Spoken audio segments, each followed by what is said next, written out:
Hey guys, tonight we slip into a winter so heavy, it feels like the sky itself has forgotten how to breathe warmth. You stand at the edge of a medieval village, boots sinking into snow that crunches like shattered glass, and every chimneyless roof around you looks powdered in white like a row of abandoned loaves. You probably won't survive this, honestly, but that's half the fun of imagining it, right? So, before you get comfortable, take a moment to like the video and subscribe, but only if you genuinely enjoy what I do here.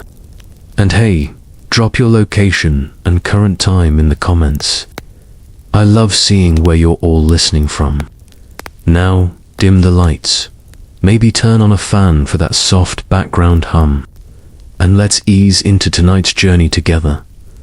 You push forward as dawn barely smears a pale smear of blue across the horizon, more like a bruise than a sunrise. The cold isn't just cold, it's a presence, the kind that slips under your coat and taps your bones, like it's checking the structural integrity. Every exhale drifts upward in tiny clouds that immediately feel like they regret leaving your lungs. The villagers who spot you don't wave. Waving wastes heat. They just nod, a tight little gesture that says, "Yep, still alive." You too, nice. No fireplaces greet you here. Odd, right? But in some small medieval settlements, open hearths were replaced or removed because smoke was a bigger enemy than frost, at least according to the people who lived through it.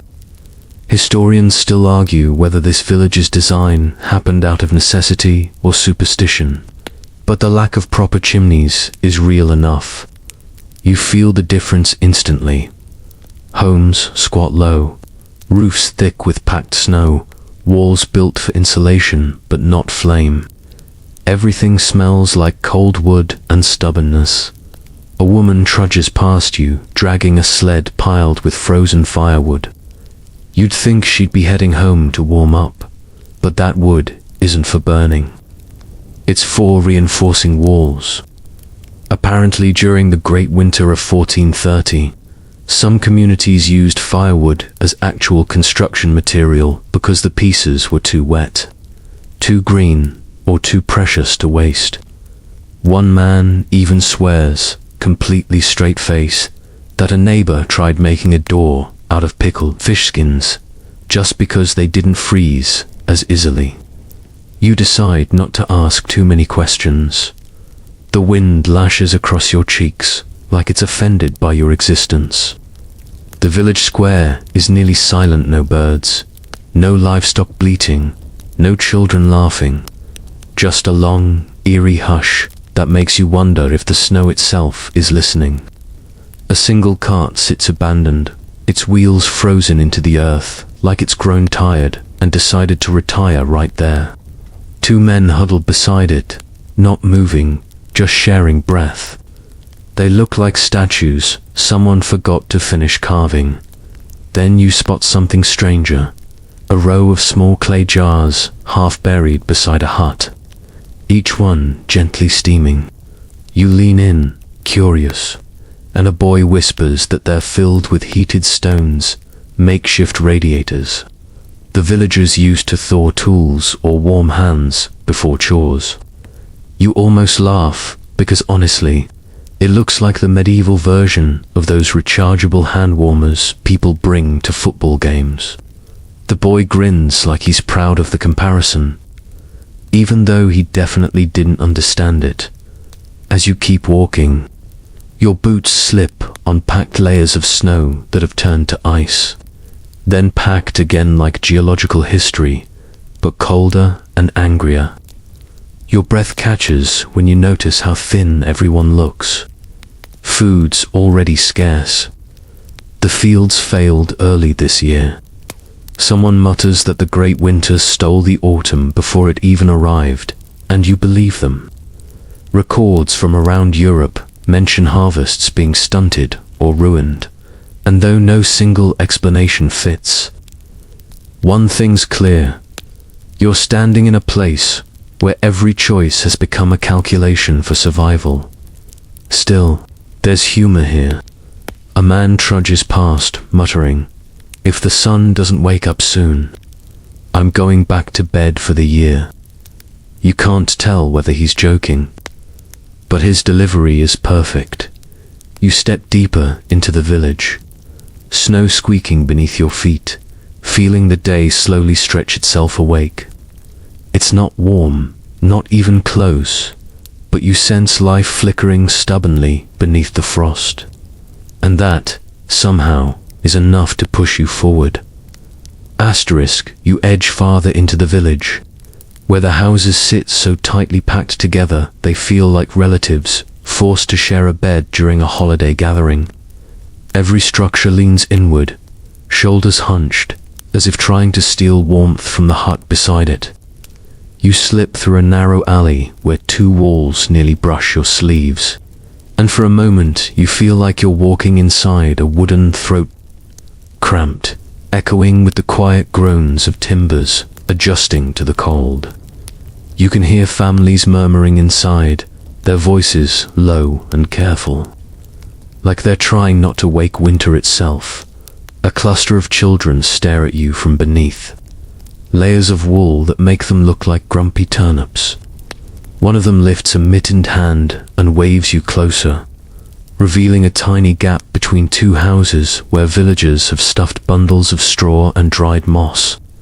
Its insulation, medieval style, primitive but clever. Without fireplaces, these huts rely on body heat and trapped warmth, so they fill every crack they can find with whatever doesn't blow away. One girl proudly tells you her father once used sheep dung because it held heat like magic, and you bite back a smile.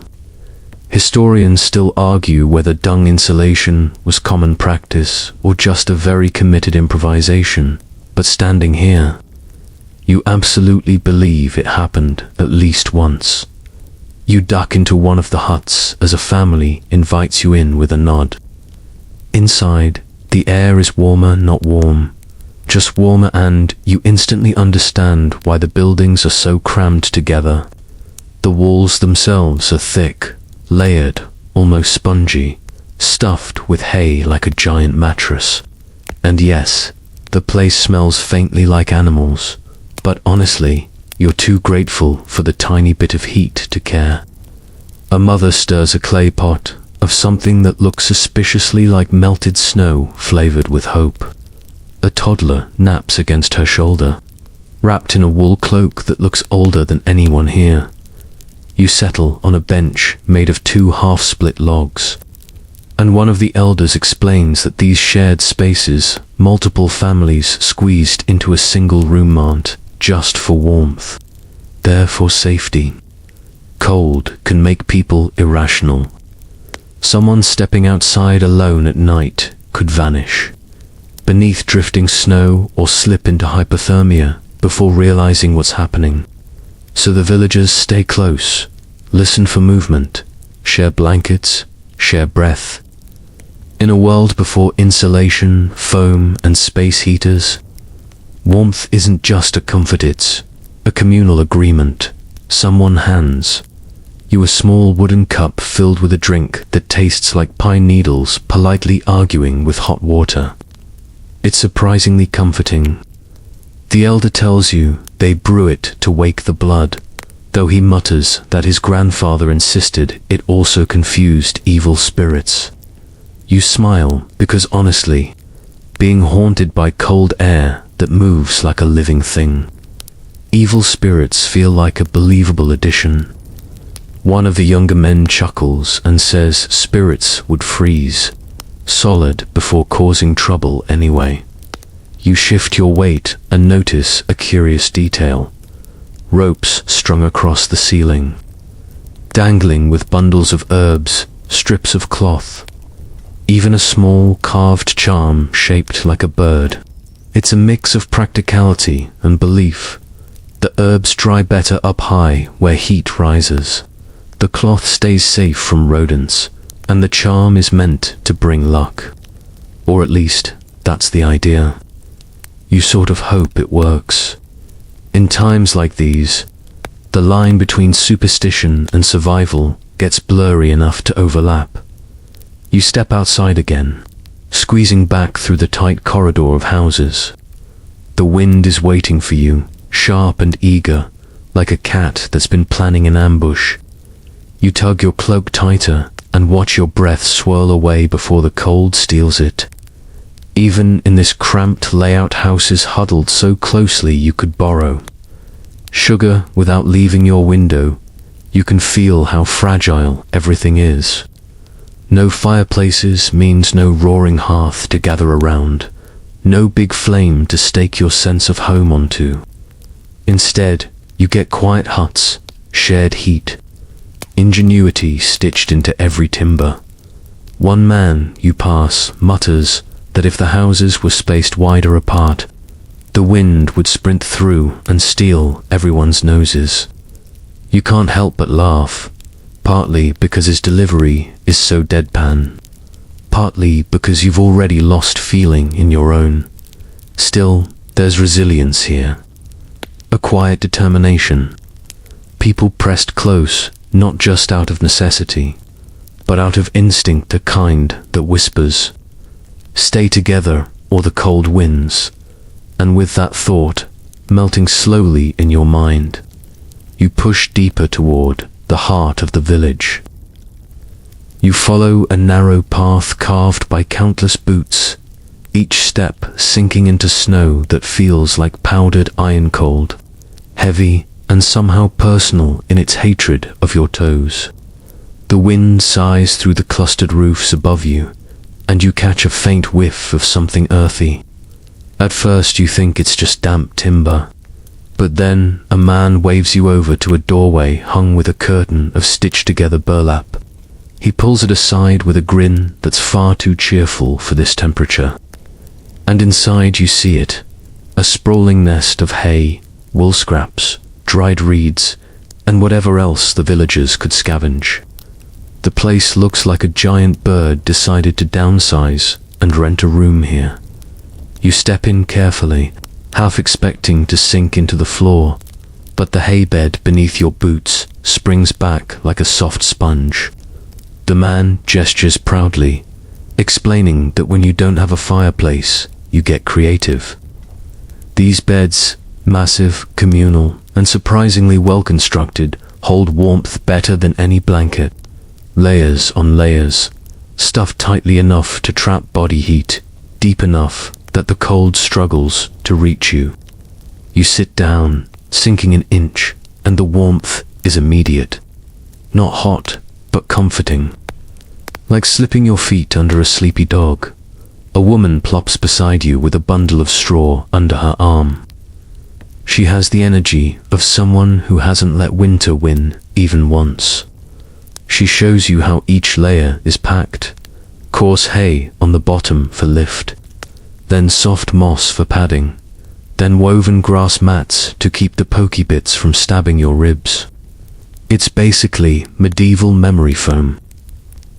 She laughs and says, "If it pricks you, it means it likes you," which somehow makes it worse and better at the same time. You help tuck a new section into place, and the woman nods approvingly. She mentions that long winters like the one in 1430 force people to reinvent their routines, especially sleep.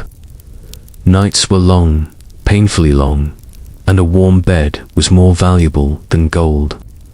There are records from parts of Europe describing villagers sleeping in shifts, rotating into the warmest spot like human rotisserie chickens. Historians still argue whether this particular village followed that method, but the configuration of the hay beds makes it entirely believable. A boy pokes his head into the hut and announces that he found a fancy feather for the bedding. When he holds it up, you realize it's not a feather at all, just a strip of shaved cattail fluff. But the way he beams, you act impressed anyway. Little bursts of pride matter out here. Warmth is physical, but morale is just as essential. Somehow, cattail fluff becomes a treasure. Another villager hands you a small, oddly shaped wooden comb, explaining that they use it to rake the hay when it settles too tightly.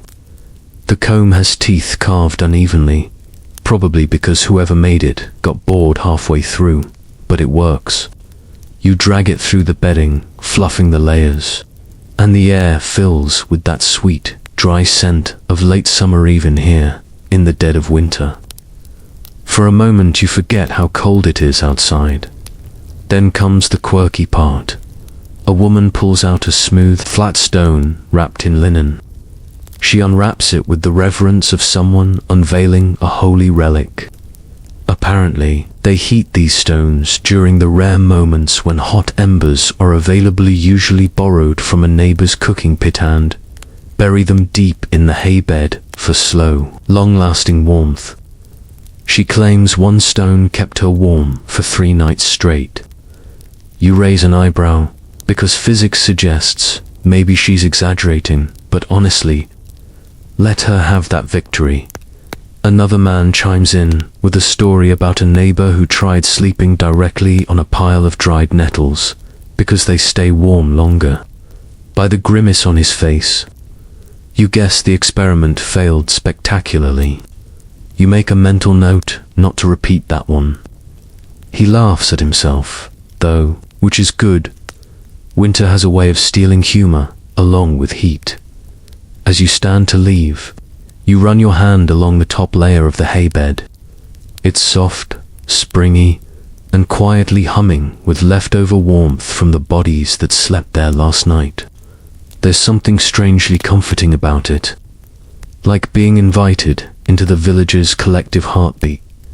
When you step back outside, the cold punches you in the face, again rude, uninvited, too enthusiastic. But now you know there's a warm nest waiting somewhere behind you, built from plants, sweat, stubbornness, and the kind of hope that doesn't brag, and that knowledge makes the wind feel just a little less victorious. Asterisk, you tug your cloak tighter as you weave between the huts. The wind snatching at the fabric like it's trying to help you layer up whether you asked or not. You've barely rounded a corner when an old woman waves you over with the impatience of someone who has no time for cold-induced hesitation. She holds up what looks like a lumpy armful of wool garments, tunics, wraps, hoods, mittens, all dyed in soft, muddied tones that seem to match the winter sky. Before you can introduce yourself, she's already pulling a woolen outer layer over your shoulders and patting it into place like you're a loaf of dough she's shaping into something respectable. You mutter a thank you, but she just grins and says, "Can't have you freezing before the goats do."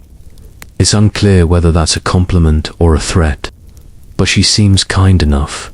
She gestures for you to follow her into a small, semi-sheltered nook between 2 huts where villagers sit repairing and layering winter clothes. The space feels warmer, shielded from the wind by stacked planks and that overflowing pile of matted wool waiting to be spun. You lower yourself onto an upturned bucket, the true throne of the medieval commoner, and watch as the villagers demonstrate their layering tactics, strategies, refined not by comfort, but by necessity. The first wool layer clings close to the skin, itchy but effective, sealing warmth like a quiet promise. Over that comes a thicker tunic, rougher and heavier. Then yet another layer, and another. You feel like a historical onion. The old woman tells you that during the Great Winter of 1430, wool became as prized as silver. Communities bartered fleece for food, favors, and sometimes for simple goodwill. There are historical accounts of shepherding villagers maintaining wealth even when harvests failed, all because their sheep kept producing the season's most valuable resource. Historians still argue whether the wool trade actually expanded during the Great Winter or simply shifted locations. But looking at the determined hands sewing and spinning here, you can imagine how a community like this might have endured not by farming, but by weaving. One young man shows off a clever trick, stuffing moss between layers to create extra insulation. He beams with pride, explaining that moss remembers summer even when you don't. You laugh. Partly because he's charmingly earnest, partly because it's the kind of poetic nonsense that somehow fits perfectly in a place like this. He hands you a small patch, and sure enough, the moss holds a faint warmth, a quiet softness that nestles into your palm before the cold steals it away nearby. A girl wraps long wool strips around her legs with practiced precision, creating makeshift leggings. She claims her grandmother swears by wrapping one's legs like winter sausages, since heat rises from the feet up. You consider whether you should feel comforted or objectified by this advice. Probably comforted. Mostly a man approaches with a padded hood shaped like an upside-down basket. You nearly decline, it looks ridiculous, but he insists you try it. When you slip it over your head, you immediately understand why he's so smug. The thing traps heat like a personal sauna. You look like a confused mushroom, but you're a warm, confused mushroom. And that's what counts. Still, the villagers' layering methods aren't just practical, they're almost ritualistic. Clothing becomes armor. Each layer is a buffer between you and the winter that's been gnawing at their world for months. They mend holes, sew patches, repair tears with quick, stubborn fingers. And yet somehow they manage to joke through it. A woman stitching a cloak mutters that if she adds one more layer, her husband will roll downhill like a runaway cheese wheel. Another pipes up that it might improve his speed during chores. You try moving in your newly acquired layers, and immediately feel 10 pounds heavier. The villagers laugh not cruelly, but knowingly, because they've all had this moment. This realization that winter gear wasn't made for elegance. It was made to keep your soul from shivering out of your body. Before you leave the nook, the old woman places a final wool wrap into your hands. For tonight, she says softly, as if she knows how harsh the cold will become. You tuck it around your shoulders and feel its weight, firm, comforting, reliable, as you step back into the open air. The wind rushes you again, eager to test your new defenses. But this time, wrapped in layer upon layer. It feels less like a threat and more like a challenge you're finally ready to meet. Asterisk, you push onward, wrapped in more wool than a particularly insecure sheep. And the moment you step into the open path between huts, the cold snaps at your layers like it's performing quality control. It's early, so early the sky looks undecided about whether it wants to be morning or a very judgmental, late-night tanned. The villagers are already moving, slow. Bundled shapes trudge through the snow with the weary determination of people who've accepted that chores don't care about frostbite.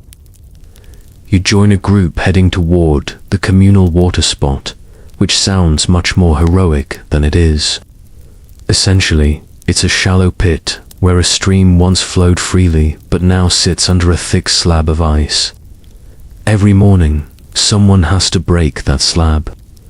Today, congratulations, you're part of the crew. The first blow comes from a man swinging an iron-tipped pole. The ice cracks in long, jagged lines that crawl outward like startled spiders. He hands you the pole with a grin that says, "It's your turn. May the winter gods have mercy." You grip it with mittened hands, lift it, and bring it down with all the force you can muster. The pole ricochets with a sharp vibration that shoots up your arms like a rude awakening. The villagers chuckle kindly, thankfully, before showing you how to angle the spike. Not just smash wildly. As you work, the icy mist clings to your eyelashes. The cold is so sharp it almost squeaks when you breathe. One woman mutters that winter chews on your face like it's tasting appetizers, which is not comforting, but she isn't wrong. You take another swing, and this time a shard of ice breaks free with a satisfying snap. Victory, small. Temporary, freezing cold victory. A boy kneels at the edge of the newly exposed water and dips in a wooden bucket. The steam rising from his breath makes it look like he's exhaling clouds into the earth. He warns you not to touch the water with bare skin unless you want instant regret and possibly instant frost. You believe him. Medieval cold is a petty, vengeful thing.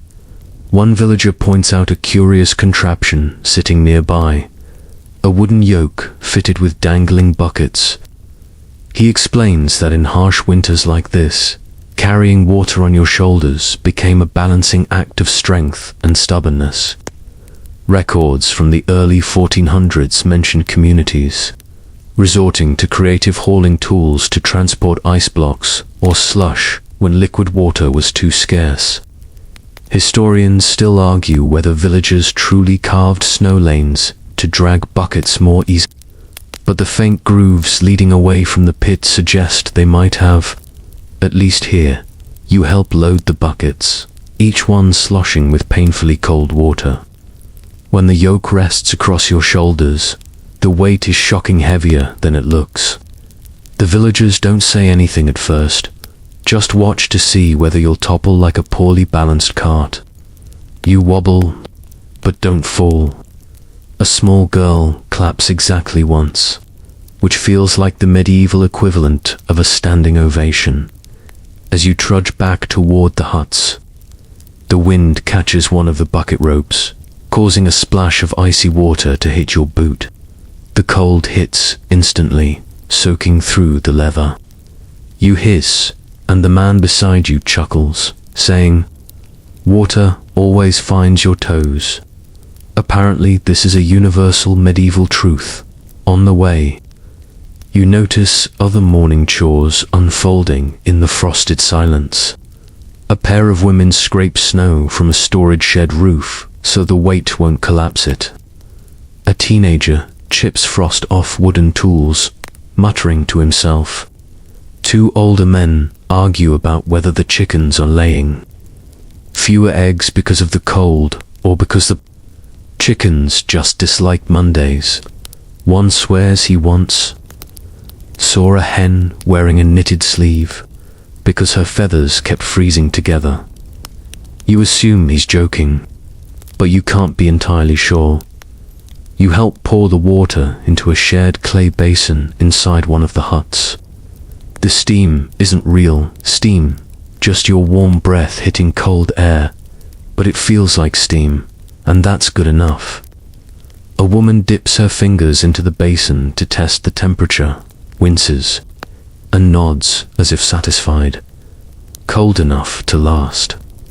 She says, "You want to argue that water being cold enough is not usually a goal. But in a winter like this, everything is flipped. Cold preserves. Cold slows hunger. Cold keeps things predictable." In its own miserable way, as the morning light struggles to brighten the village, you realize that these chores aren't just tasks, they're rituals. Frozen, exhausting, repetitive rituals that keep the thin thread of daily life from snapping, and with your boots still wet and your arms aching from the water yoke. You head with the villagers toward whatever the cold demands next. Asterisk, you follow a line of villagers toward a mound of snow that looks, at first glance, like just another drift the wind sculpted overnight. But as you get closer, you notice the shape isn't quite natural, too rounded in places, too deliberately fortified in others. A woman brushes aside a curtain of frost from a half-hidden wooden door and gestures for you to crouch low. When she pulls it open, a gust of cold air swirls upward, smelling faintly of earth, roots, and months-old vegetables. She nods for you to descend, and you duck into the darkness, feeling the world fold over you like a heavy blanket. The root cellar is deeper than you expected. Your boots sink into packed dirt, and your breath echoes softly against the low earthen ceiling. The lantern someone carries illuminates rows of shelves dug directly into the walls, each one lined with baskets of turnips, carrots, shriveled apples, and things you can't immediately identify. Everything looks tired but edible, much like the villagers themselves. A man with a thick beard and an even thicker accent tells you proudly that the cellar stays just warm enough to keep food from freezing solid. He taps the ceiling with a knuckle. "Earth remembers better than winter," he says. The way he says it makes you believe him. Historically, he's not wrong either. Cellars like these acted as natural refrigerators across medieval Europe. Some were simple pits, others more elaborate structures. Historians still argue whether villagers in this region used salt-lined walls to improve preservation. But judging by the faint crunch beneath your boots, you'd bet someone at least tried it. You wander deeper, studying the baskets. One is filled with what looks like wilted greens, bundled tightly and tied with string. A woman explains that they dried herbs in autumn to use through winter. "We pretend it tastes fresh," she says with a shrug. And sometimes we almost believe it. Her honesty is refreshing, even if her herbs probably aren't. Then you spot something that makes you blink. A clay pot sealed with wax and wrapped in cloth. When you ask about it, the man grins and leans close like he's sharing a juicy secret. "Fish," he whispers, "buried in salt for many moons." You do not open the pot. You are grateful the pot is sealed. You step away respectfully. A boy proudly shows you a corner of the cellar, where his family stores apples layered in straw to keep them from bruising. He explains that the straw acts as cushioning and insulation, absorbing moisture so the fruit lasts longer. One apple looks particularly wrinkled, like it's been reconsidering its life choices for several weeks. He insists it's still good. You decide, for everyone's safety, not to test that claim as you explore. You notice the walls are reinforced with woven branches, creating a lattice that supports the weight of the earth. It feels ancient, practical, and surprisingly elegant in its simplicity. The villagers move around you with casual familiarity, checking baskets, rotating produce, brushing away bits of soil. Despite the claustrophobic space, they work with a quiet confidence, as if this underground chamber is a second heartbeat beneath the village. One woman calls you over to a small alcove where smoked meats hang from wooden hooks, each wrapped in cloth. She taps one with her knuckle. It sounds disturbingly solid. "It'll soften when boiled," she says cheerfully. You nod because that is the polite thing to do, even though you're pretty sure a chisel might be required. Then comes the quirky discovery. Tucked into a corner is a basket of something labeled spare roots. You lift the cloth and immediately recoil. These roots are shaped suspiciously, like carved turnips with faces. The woman laughs softly and explains that some villagers carve the ugliest turnips they can find into even uglier faces and store them down here. Supposedly, it scares pests away.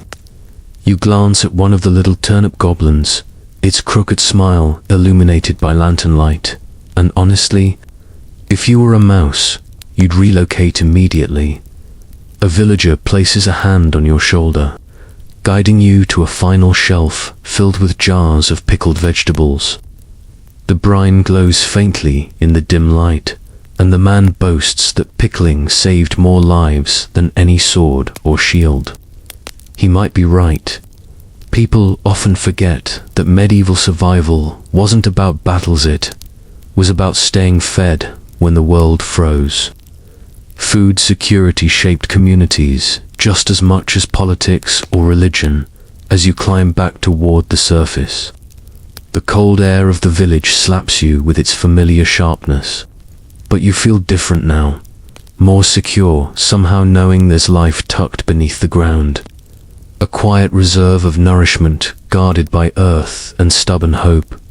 You straighten your layers, exhale a cloud of breath, and step back into the snow. The winter may be relentless, but so are the people who survive it. You find yourself drawn toward the center of the village, where thin ribbons of smoke curl from small pits rather than any proper chimney. At first, you think someone's managed to sneak in an illegal fireplace, and honestly, you're ready to applaud. But when you get closer, you see that the smoke isn't smoke at all, it's steam hissing from a cluster of heated stones ringed by clay bowls. A woman kneels over them, stirring something thick with a wooden spoon shaped like it's been carved by someone who had strong opinions but mediocre knife skills. She glances at you and waves you closer. Hungry? She asks, though her tone makes it clear that the real question is, would you dare refuse the only warm food you'll see today? You nod, because your stomach answers before your manners do.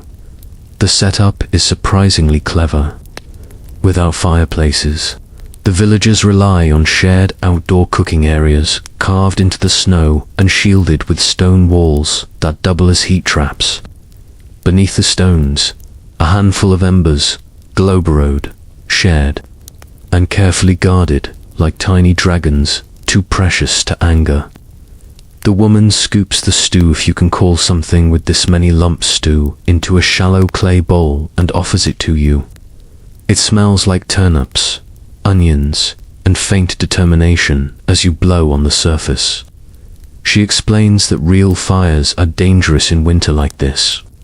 Without chimneys, smoke clings to every surface, turning homes into suffocation chambers. Some medieval villagers, especially poorer ones, avoided indoor fires entirely for this reason. Historians still argue whether this practice was widespread or localized, but in a place like this, windy, snow-buried, cramped, only makes sense.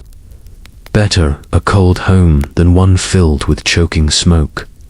A man arrives, carrying a clay pot wrapped in wool.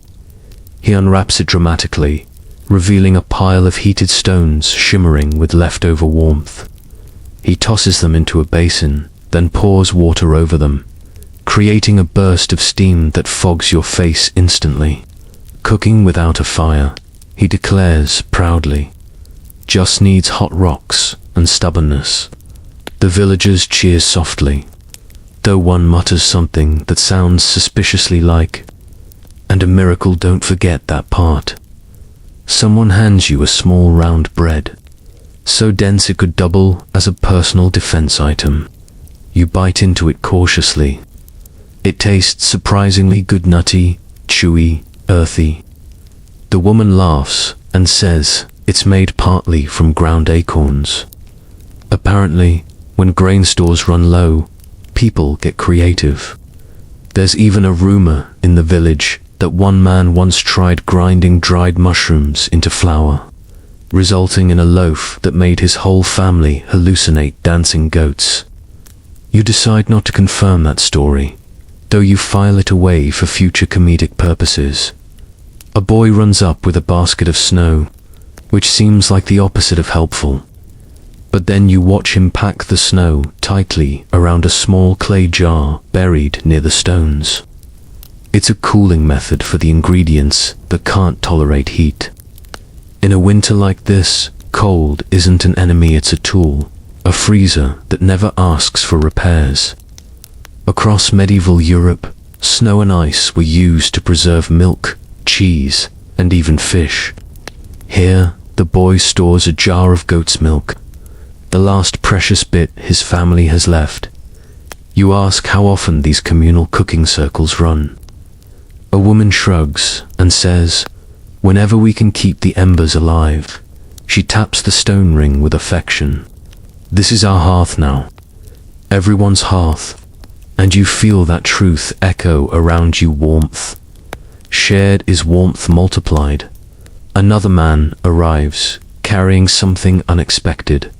A slab of frozen wild boar meat, stiff as a shield. He holds it up like a trophy. Villagers cheer, again louder.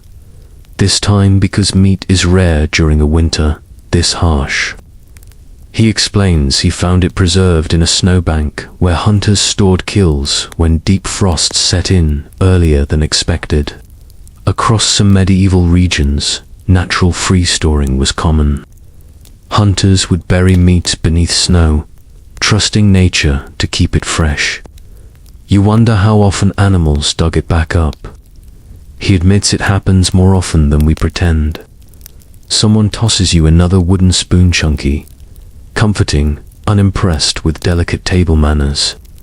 You stir the communal pot, feeling the warmth rising up your arms, thawing fingers that had stiffened long before sunrise. The stew thickens, bubbling gently between the hot stones. Even without a proper flame, the meal comes together slow, steady, alive in the cold. When you finally taste the stew, it surprises you. It's not just warm food. It's shared effort, shared heat, shared hope. A flavor built from patience, not fire. You look around at the circle of villagers' faces, red from the cold. Hands raw, shoulders hunched, but there's a softness too. Steam rises between you, blending everyone into a single shape of quiet survival. And with a full stomach and thawing fingers, you follow them as they move on to the next winter-bent task awaiting your hands. Asterisk. You barely finish scraping the last traces of stew from your wooden bowl when a wiry man wearing 3 mismatched scarves waves at you from across the snow-covered path. Come on, he calls, if you want to feel warm without a fire. This is where the real magic happens. His tone suggests mischief, which in this weather sounds suspiciously like a trap. But curiosity wins, and you follow him. He leads you behind a cluster of huts to a narrow lean-to built from planks patched with whatever material the villagers could salvage: old cloth, straw mats, even what looks like the remains of a broken sled. Inside the structure, you spot a series of clay pots arranged in neat rows. Each pot is filled with glowing stones warmed earlier in the communal cooking area. The air inside is noticeably warmer, like stepping from winter into a polite early spring. Not warm enough to melt anything, but warm enough to coax sensation back into your fingers. This here, the man says proudly, is our smoke-free warming house. He gestures grandly at the clay pots. Not a fireplace in sight. Not a single puff of smoke. Nice, right? You nod, impressed.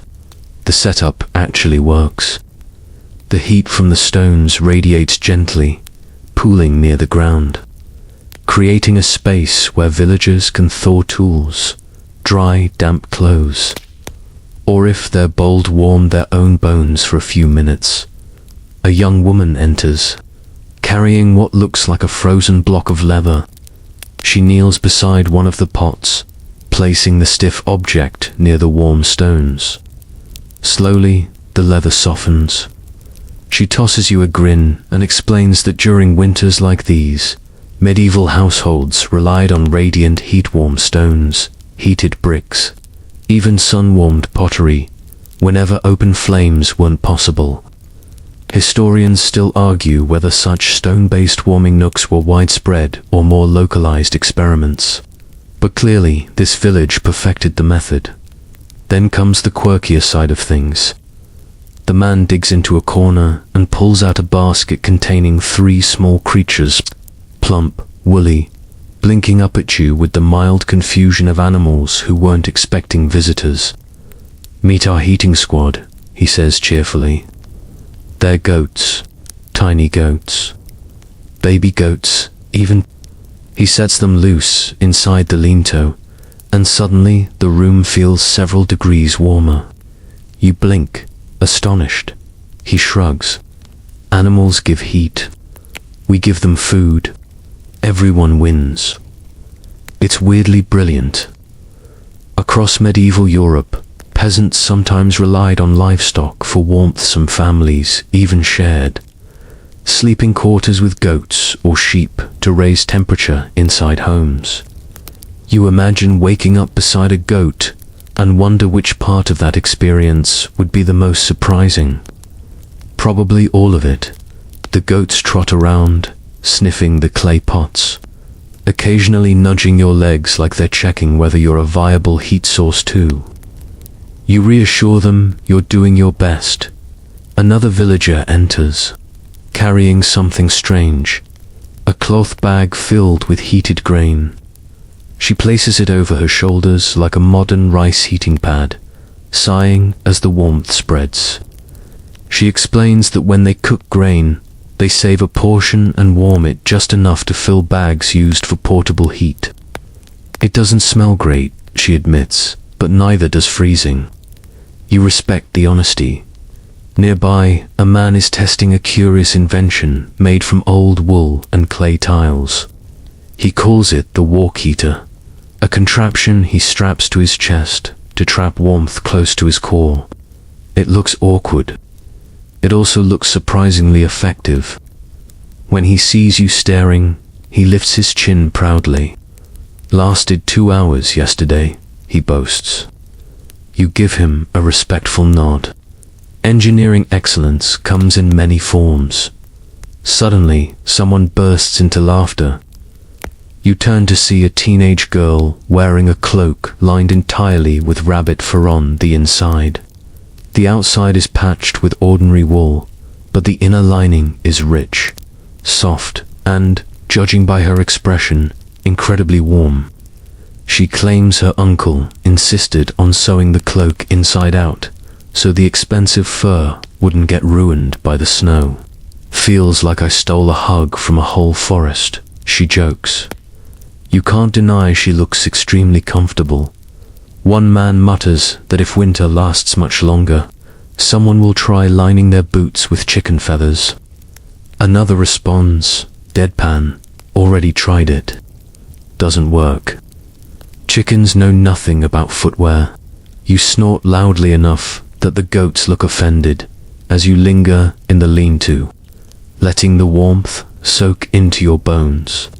You realize something important. Survival here isn't built from grand inventions or large fires. It's built from dozens of tiny, clever decision stones warmed at sunrise. Grain bags heated in batches, goats enlisted as accidental space heaters. None of it looks fancy. All of it works. When you finally step back out into the biting air, your skin tingles with leftover warmth.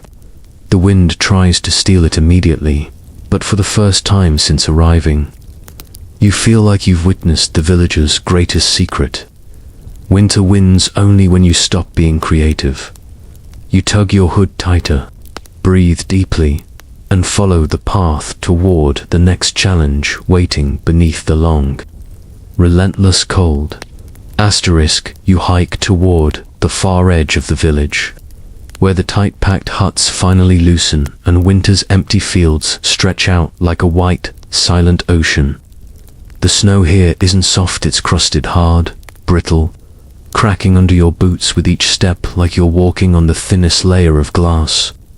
The wind has a sharper bite in the open space, free from the shelter of houses, and it shoves at you with the enthusiasm of someone who's been waiting all morning to pick a fight.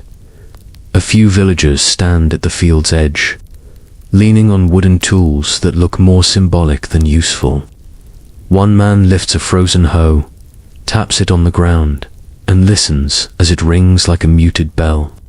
Good soil, he mutters with a sigh, just too cold to care. He gestures for you to follow, and together you step into the field, snow crunching deeper with each step until your knees threaten to file a formal complaint. The fields are dead. There's no kinder word for it.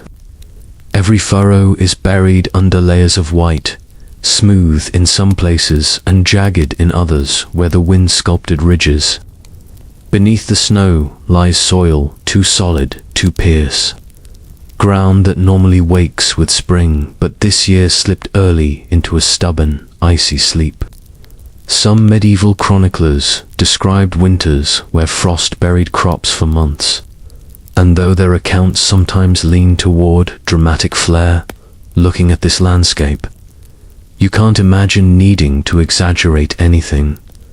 A woman kneels and brushes aside a thin patch of snow near her feet. Underneath, you see the twisted remnants of a cabbage plant, frozen in mid-collapse, its leaves curled inward like it's hugging itself. She strokes it with a gentleness that catches you off guard. "This one was strong," she says softly, "but strength means nothing when autumn never came." She stands, brushing her hands off on her wool skirts, and explains that in 1430, early frosts hit many regions long before the final harvest. Grains that should have ripened stayed green until frost killed them entirely. Historians still argue whether this particular winter was triggered by volcanic dust, solar decline, or a combination of grim coincidence. But everyone agrees it arrived too early and stayed far too long. Listening to her, you feel the sharp weight of that loss. Nearby, a young boy digs with a short stick, poking through the snow in search of leftover root vegetables, survivors, missed treasures. He beams when he finds a tiny frostbitten turnip, triumph shining in his eyes. Honestly, the thing looks like it has seen better centuries, but he tucks it into his pocket like gold. You don't say a word as you move farther across the field. You notice clusters of odd structures, half buried beneath snow reed mats tied to stakes. Woven screens placed at angles, rows of straw heaped into little mounds. A man explains that these are winter-planted protections, barriers villagers erected when the frost arrived early. The idea was to shield late crops from wind and cold. Whether they actually worked is up for debate, but clearly, this village tried everything.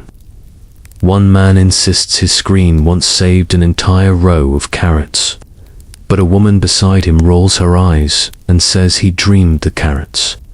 You suspect she's right. Behind you, another villager waves you over to a patch where the snow thins just enough to reveal brown stalks poking upward. "Barley," he says bitterly. Or it was. He kicks at the stalk gently, and it snaps like a twig. Even frozen, the plants crumble rather than bend. You imagine how it must have felt watching a year's worth of hope die quietly beneath a storm's first breath. But even here, in this graveyard of crops, the villagers still search for possibilities. A teenager bends down and scoops snow into her hands, examining it like a scientist studying evidence. She claims she can tell when the ground might thaw by the texture of the snow, whether it clumps or crumbles.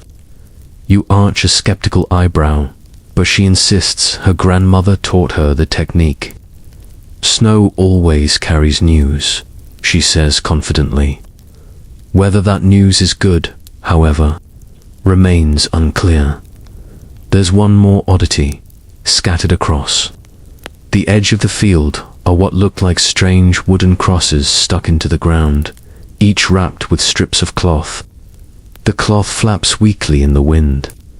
A man notices your curiosity and explains these markers were placed earlier in the season to remind families where boundary lines ran once the snow swallowed everything.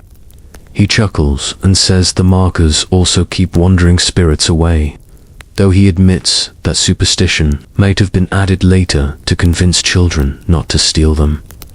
You watch as the villagers stand quietly, staring across the barren landscape, shoulders hunched, eyes weary but not defeated.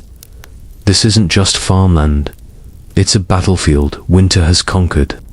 Yet the villagers still come here, every morning, poking, checking, hoping as you turn back toward the village.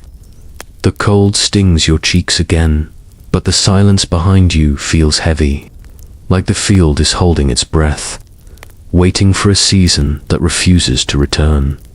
And with that lingering stillness pressed into your thoughts, you follow the villagers back toward the life held together by layers, warm stones, shared meals, and relentless determination. You trail behind a pair of villagers heading toward the outskirts, where the packed snow gives way to a narrow path lined with crooked stalls. At first, you don't even realize it's a market. Everything looks so frozen and half asleep that it resembles an abandoned festival after a blizzard. But as you step closer, you see small shapes bundled in wool behind makeshift counters, men, women, and a few determined children, each guarding their precious supply of winter goods. Like dragons hoarding treasure, the market is quiet. No loud bartering, no cheerful calls, just murmurs carried by the wind. Conversations here feel like survival whispers. Behind one stall, an older woman displays a tiny collection of dried berries, each one shriveled into something that looks more like a bead than food. She tells you that during winters like the one in 1430, preserved fruit became currency you could trade for nearly anything: thread, grain, even firewood you weren't planning to burn. She hands you one berry as a sample, and it tastes like sweet dust, but somehow it warms your throat anyway. At another stall, a man sells bundles of reeds tied with twine. Not for decoration, these reeds make wicks for oil lamps, though oil is so scarce now that many households stretch a single lamp across an entire week. If you've got a steady flame, he says, you've got a better night than most. His grin is missing 2 teeth, but it's warm enough to make you forget the cold for a heartbeat. You walk farther, watching villagers shuffle between stalls with deliberate movements. Every step is cautious, every exchange purposeful. Money still exists here, but bartering has become the village's heartbeat. A woman trades 2 handfuls of dried peas for a worn leather glove. A man offers a chunk of beeswax in exchange for a spool of thread. One particularly confident child tries to trade a smooth rock for a carrot.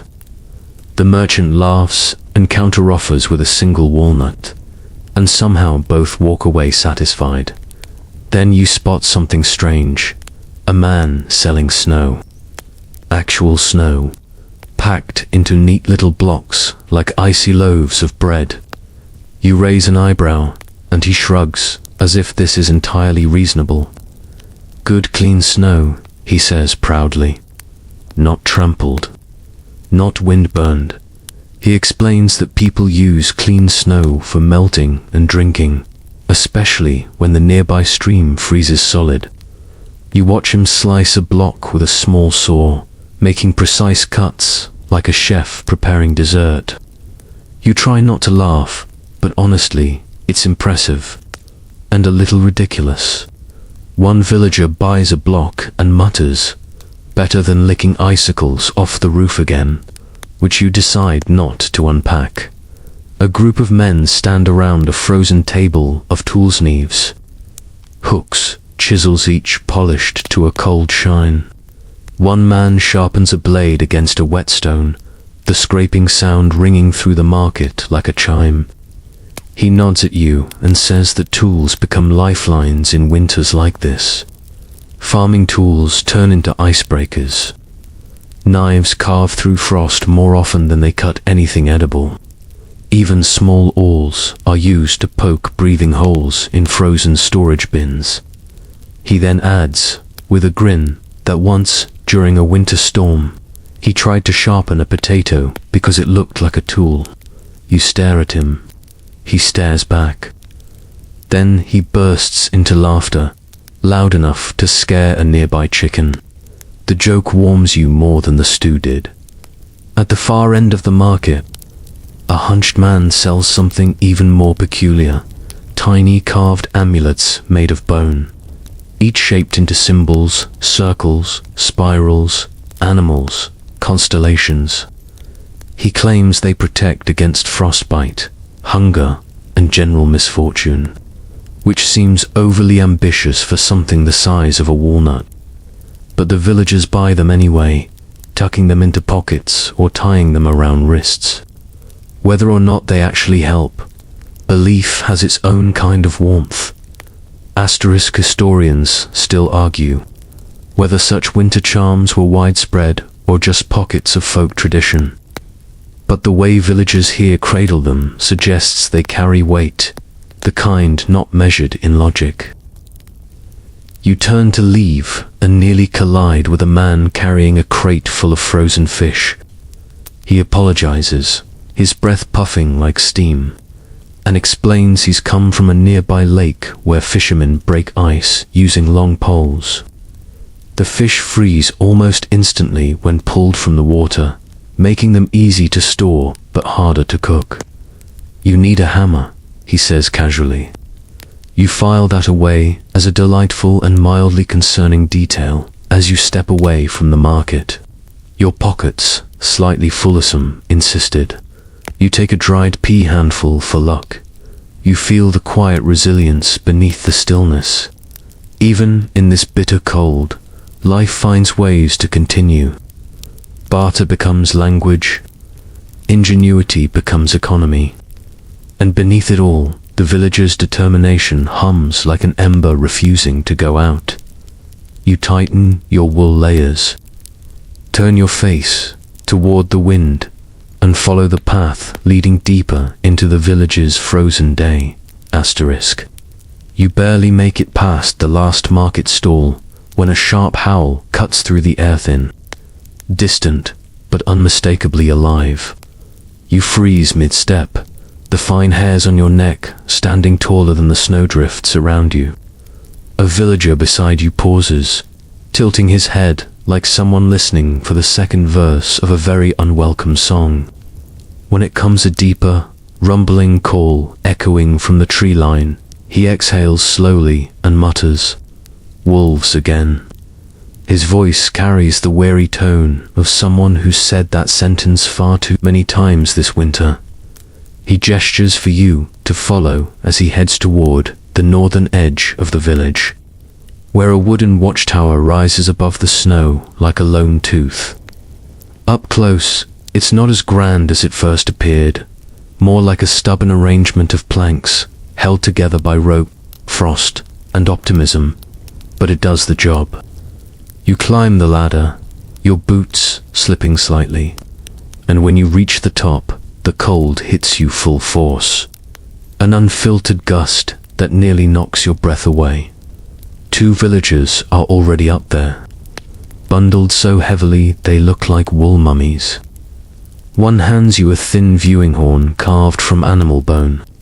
"Makes sounds closer," he says with a shrug. You raise it to your eye anyway because it feels politely expected. Through the small opening, the distant tree line sharpens.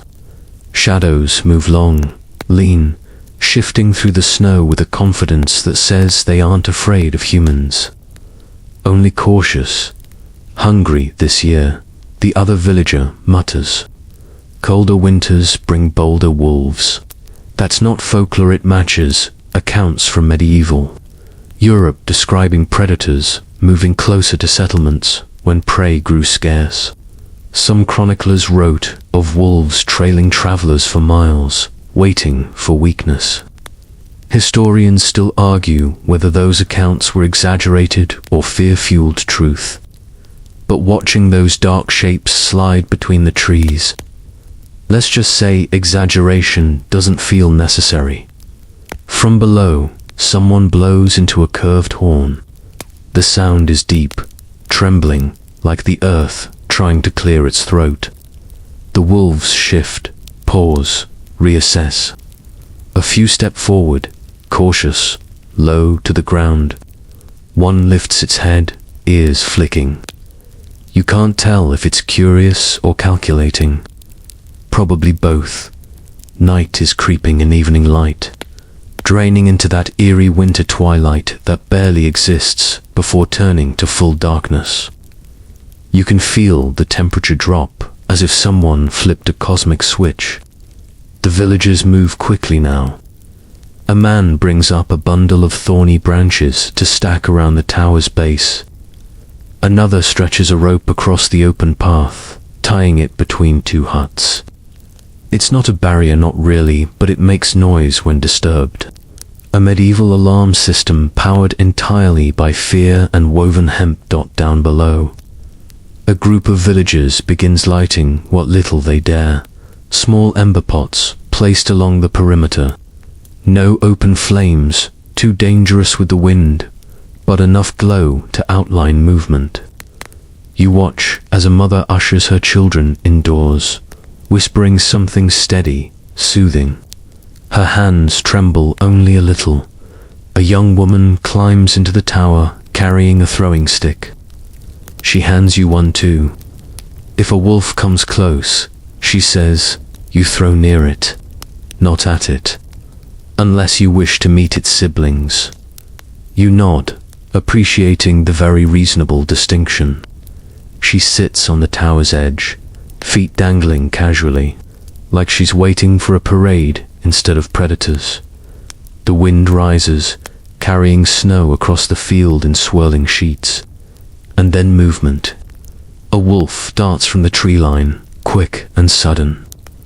It doesn't charge, just tests the distance, paws silent on the snow. Another joins it. Then another. For a moment, the world feels terrifyingly small, just you. A rickety tower and hungry eyes gleaming in the dusk. A man beside you stomps the wooden platform twice. The sound echoes across the open field. The wolves pause, evaluating. He stomps again.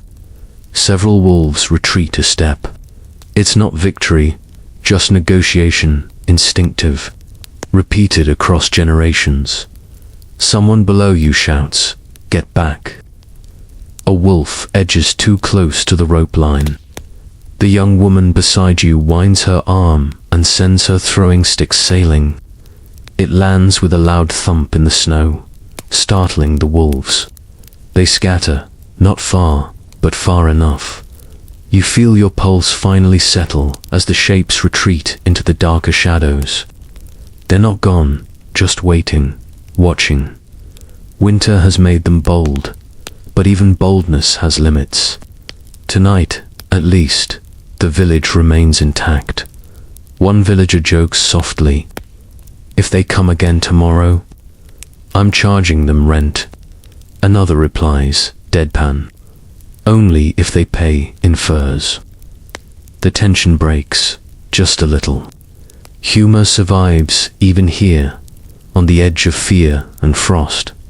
As you descend the ladder, your legs slightly shaky, you glance back at the field.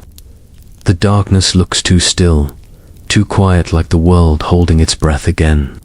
But the villagers walk with that familiar mix of caution and endurance.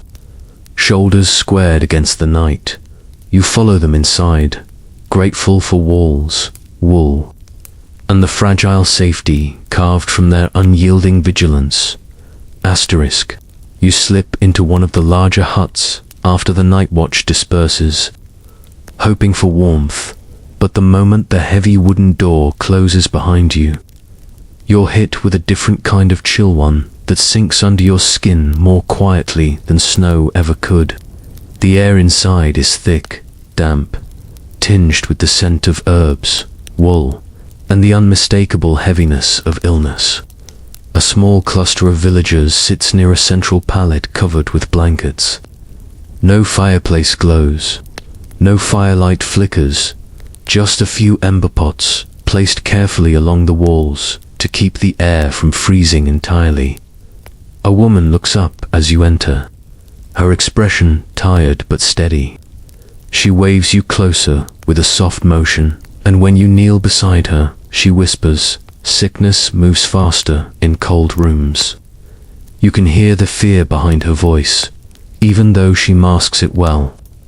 Winter always brings sickness, but this winter, the great winter seems to sharpen every ailment into something sharper, meaner, more unpredictable.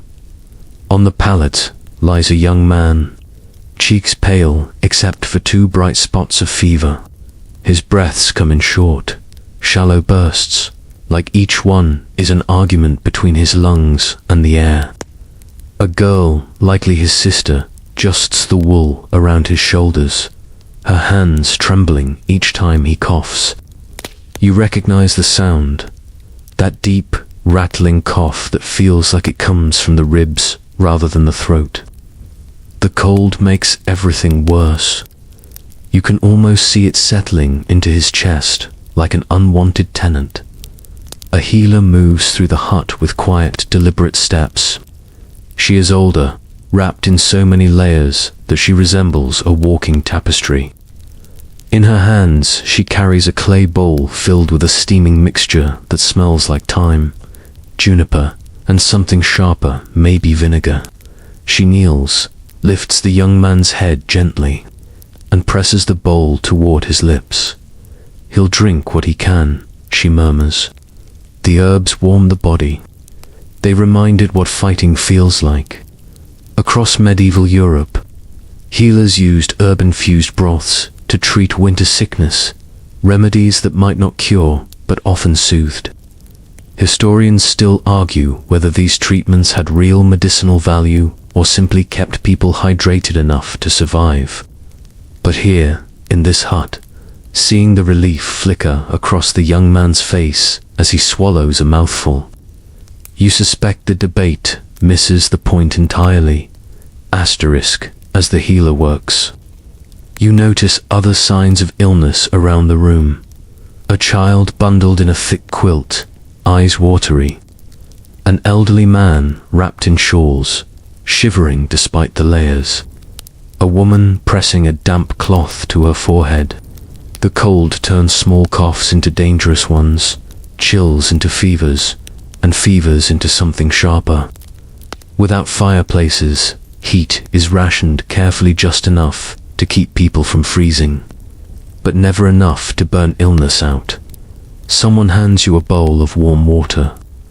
You're not sure whether you're meant to drink it or use it, but then an elderly woman gestures to a stack of cloth strips. You dip the cloth in the water, wring it out, and help place it on the forehead of the child nearby. The warmth spreads slowly, offering comfort rather than cure. Asterisk, at the far corner of the hut, 2 villagers talk in low voices. You can tell by their expressions that they're discussing something heavy. When you listen closely, you hear fragments, spread too fast, no doctor nearby, if the road's clear. Their worry is contagious, creeping through the room like a draft. Asterisk, then, someone chuckles, softly, unexpected, but real. You turn to see a man holding up a crude wooden charm shaped vaguely like a duck. For luck, he says sheepishly, or for distraction. He wiggles it, and miraculously, one of the sick children manages a small smile. The man beams, announcing proudly, historians will one day debate whether ducks cure fevers. You laugh, despite yourself. Humor here isn't frivolous, it's medicine. Another villager arrives from outside, brushing snow from her hood. She carries a pouch filled with dried nettles and crushed garlic, which she hands to the healer with quiet urgency. Apparently, local belief insists garlic hung above one's bed keeps out night frost spirits. You're fairly certain the science is questionable, but the scent alone might intimidate anything supernatural. You help the healer grind herbs, mixing them into a thick paste she spreads on cloth strips. She presses these onto the chests of the coughing villagers, explaining that warmth and scent calm the breath. Whether it's the herbs or simply her presence, the hut feels steadier, anchored. Yet even here, in this cocoon of care, fear lingers. Winter sickness is unpredictable. One night of cold air can undo days of recovery. But the villagers don't look defeated. They move around the room with tenderness and stubbornness, refusing to let illness claim more than it must. As you step back toward the door, the healer touches your arm lightly. Sickness comes, she says, but so do hands to hold it back. Something about her unwavering stays with you long after you step outside. The cold greets you again, sharp and immediate, but now you understand something deeper. Winter isn't the only threat here, and survival depends not just on warmth, but on care. Asterisk, you step back into the open air, but the village feels smaller tonight, shrunk by shadows, by cold, by the weight of people fighting sickness inside those crowded huts. The sky holds a bruised purple haze, that faint winter twilight that never fully becomes day nor night. A villager taps your shoulder and nods toward a path almost swallowed by snow. "Come," he murmurs. "We need help checking the old roads before they disappear completely." You follow him to a trail that once connected the village to neighboring settlements, now more rumor than route. The snow lies in restless waves, curling around the edges of fences and creeping halfway up the sides of abandoned carts. What used to be a clear road now looks like the world pulled a blanket over it and decided to forget it existed. The man hands you a long wooden poles, worn, heavier than it has any right to be. For testing the way, he explains. Snow hides what it wants. You jab the pole forward and feel nothing but powder. Another jab this time, the pole sinks deeper than expected, plunging into a hollow space beneath the surface. The man nods grimly. Old ditch. Fall in that, and we'll be digging you out till spring. His voice is matter-of-fact, but not unkind. As you walk, you see the faint shapes of landmarks, half buried, a bent fence post, a toppled wooden sign, the ghostly outline of what might once have been a small footbridge. The villagers navigate by memory alone, tracing steps they learned long before the great winter reshaped the world. One woman mutters that she knows the road by the way the air feels, and honestly, you don't doubt her. Hard winters turn instinct into expertise. The path grows steeper, bordered by drifted mounds that tower over your shoulders. The wind funnels between them, hissing like something alive. You pull your layers tighter and keep moving, your boots sinking with each step as if the snow is whispering, "You sure about this?" A young boy trots ahead and taps the ground rhythmically with his pole. He looks over his shoulder with a grin. "Race you," he says. You decline immediately because you value your legs, but his grin widens anyway. He hops across a patch of uneven snow, and the ground collapses beneath him with a soft hump. He yelps, but doesn't fall far. The snow only sinks a foot or two. The adults rush over, scolding him in that relieved, affectionate way. He pops his head out of the drift, looking like a disgruntled snow gnome as they pull him free. One elder mutters, "Historians will never understand how many stupid holes existed in these roads." Another replies, "Historians never walked them."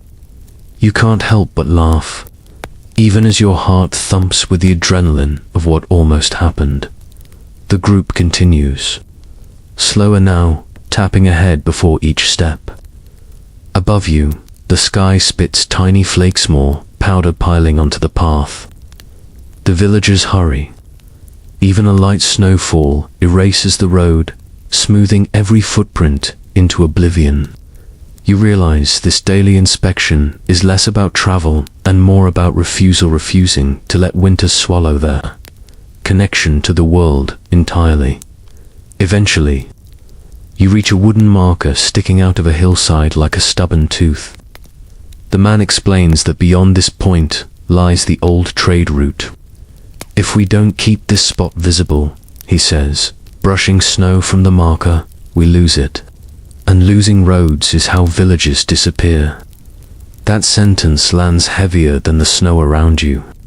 In medieval times, towns survived by routes linking them to trade, help, news. A winter this long could erase those links. Historians still argue whether the Great Winter caused some smaller settlements to vanish entirely, but looking around, you can imagine how easily a community could fade into white silence. The villagers marked the route with simple things: tied bundles of straw, rock piles, even scraps of brightly dyed cloth. One woman carefully ties a blue strip to a branch, double knotting it with a firmness that says, "You will not move." The cloth flaps in the wind, a tiny flame of color in a world of white. On the way back, the group shares small stories to keep spirits up. A man describes the time he tried to sled down the frozen road on a wooden door and crashed into a haystack. Someone else admits she once thought snowdrifts were alive because they breathed. Another swears he saw a fox wearing a stolen mitten. You suspect that one might be true by the time you reach the village again. Your legs burn, your face stings, and your fingers feel more like decorative attachments than functional tools. But you've helped for today. At least keep the road alive. A narrow thread connecting the village to everything beyond. As the huts come back into view, lights faint behind thick walls. You breathe out a long cloud of vapor that drifts upward like a ghost leaving your lungs. And then you step forward, ready for whatever winter demands next. Asterisk. You barely have time to catch your breath after returning from the half-swallowed road, when a woman waves you toward another hut. This one smelling strongly of herbs, smokeless heat, and something suspiciously like boiled socks. "Come help," she calls, her voice warm but undeniably urgent. People need remedies, and winter doesn't wait. Inside, the hut feels different from the others, a little warmer, a little busier, and filled with the rustle of dried leaves hanging from rafters like nature's laundry. Bundles of sage, nettle, yarrow, and wintergreen sway softly whenever someone brushes past. The air is thick with earthy scents, sharp enough to clear your nose whether you want it cleared or not. A healer stands at the center, her grey hair tucked beneath a wool cap, so lumpy it looks hand-knitted by an enthusiastic child learning 2 stitches at once. She hands you a wooden pestle and points you to a bowl filled with dried herbs. "Crush this," she says. "Not too fine, not too coarse. Like snow that wants to pack but hasn't made up its mind." Her instructions make perfect sense and no sense at all, which seems appropriate for the world you've lived in these past days. Asterisk. As you grind, she explains that through harsh winters like the one in 1430, villagers relied on remedies passed down through generations. Some worked because of real medicinal properties. Others worked because belief has always been its own kind of medicine. Historians still argue where the line between useful and imaginative truly lay, but watching the healer work, you realize that line doesn't matter much when survival is the priority.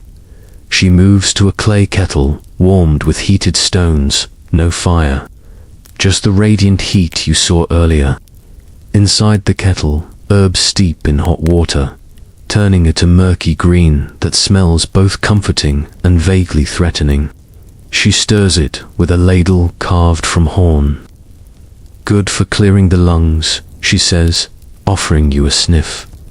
One inhale nearly sends your soul out your ear, but you nod politely in the corner.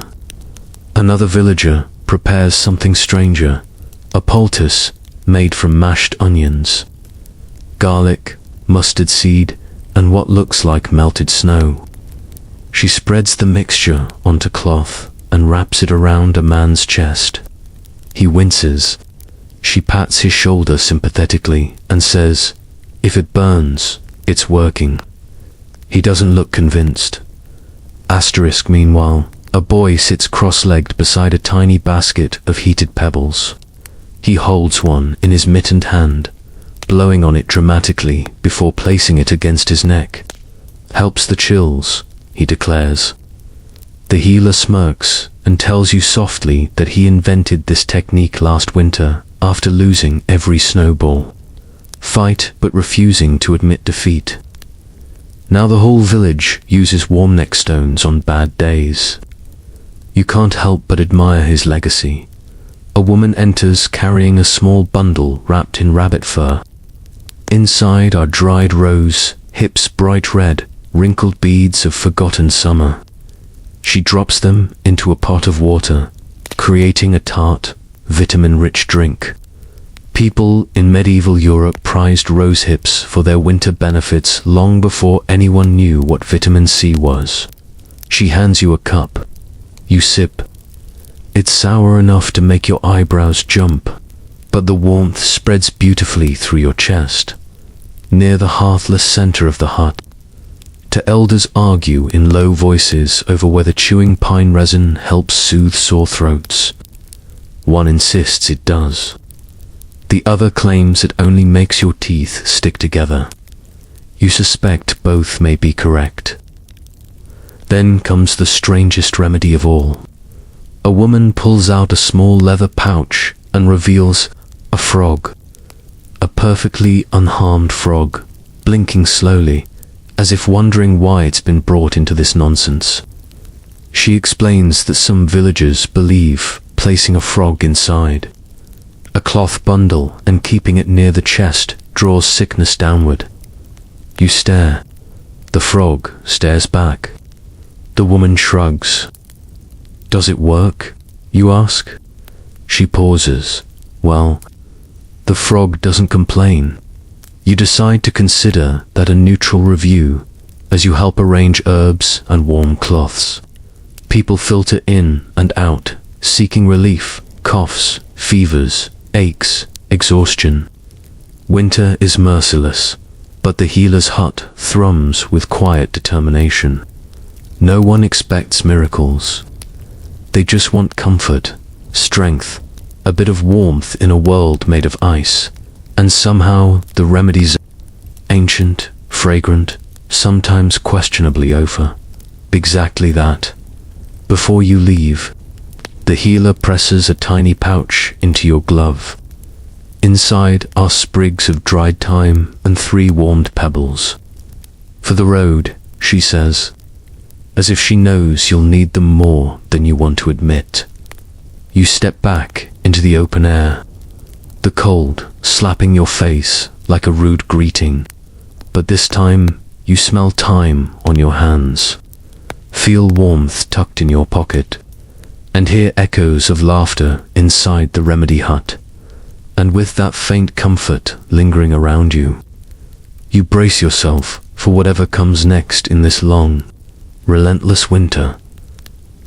You notice a group heading quietly toward the far edge of the village, and their slow, deliberate movements catch your attention. No laughter, no chatter, just the hushed rustle of wool and boots against snow. Someone gestures for you to join, and you follow, curiosity tugging you along like a gentle hand. The path winds toward a small rise where trees cluster together, their branches heavy with frozen mist. At the center of the clearing stands a crude wooden structure half-shrine, half-sheltered, decorated with bits of cloth, dried flowers, strings of berries hardened into tiny marbles, and shapes carved from bone. A man touches your arm, his voice soft. "Shrine's older than anyone here," he whispers. "Older than my grandfather's grandfather." You step closer and see the carvings etched into the wood sun symbols, spirals, animal shapes, and runes you don't recognize, their edges softened by age but still humming with meaning. Snow rests gently along the horizontal beams, like a quiet blessing. Around the shrine, villagers kneel or stand with heads bowed. No one speaks loudly. The space demands stillness, reverence, maybe even a bit of fear. Winter, this harsh force, is people toward hope wherever they can find it. Some turn to prayer, others to tradition, others to stubbornness, but here, all three mingle like breath in cold air. A woman steps forward holding a bowl filled with grain, just a handful, precious as gold. She scatters it onto the snow at the foot of the shrine. The kernels bounce and disappear into white drifts, and she murmurs a few words you can't fully catch. Her voice trembles slightly, but in a steady way, as if speaking to something she both trusts and respects. Someone else lays down a small wooden sun disk, the edges charred, probably reclaimed from some older ritual. A child presses a pebble into the snow, whispering something that sounds like a wish. You feel a gentle nudge on your elbow. An elderly man gestures to a low stump near the shrine where offerings sit. Carved animals, feathers, scraps of dyed cloth, dried reeds woven into tiny wreaths. He nods, encouraging you to add something. You pat your pockets, coming up with nothing but a few lingering crumbs from the morning's dense bread, and more promising, the warm stones the healer slipped to you earlier. You take one stone and place it on the stump. The man smiles. Heat is a gift in winter, he murmurs. Even the old spirits remember that. He tells you that during times like the Great Winter of 1430, villagers would gather here to ask the unseen for spirits, ancestors, whatever name they carried in their hearts.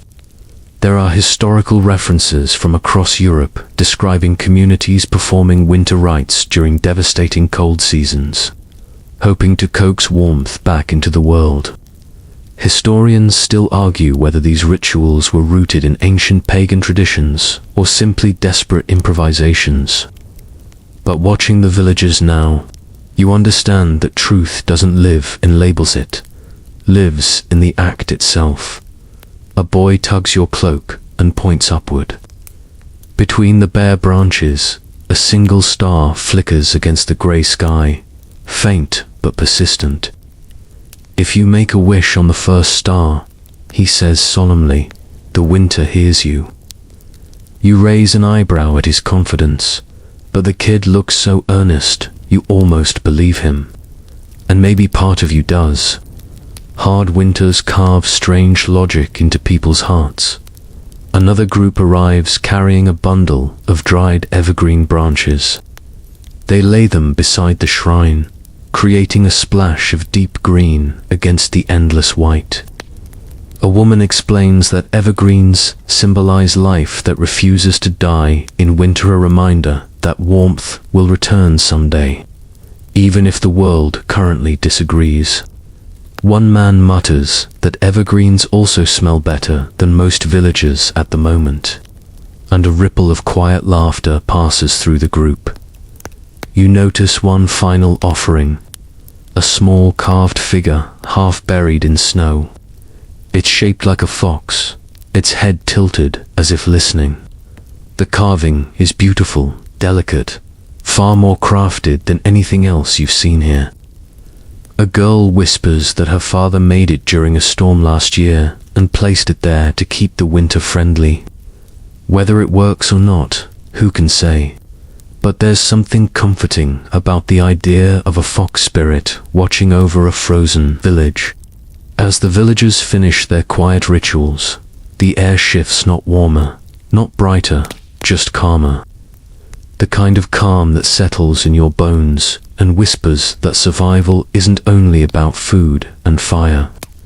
It's about meaning, about connection, about believing the world hasn't forgotten you.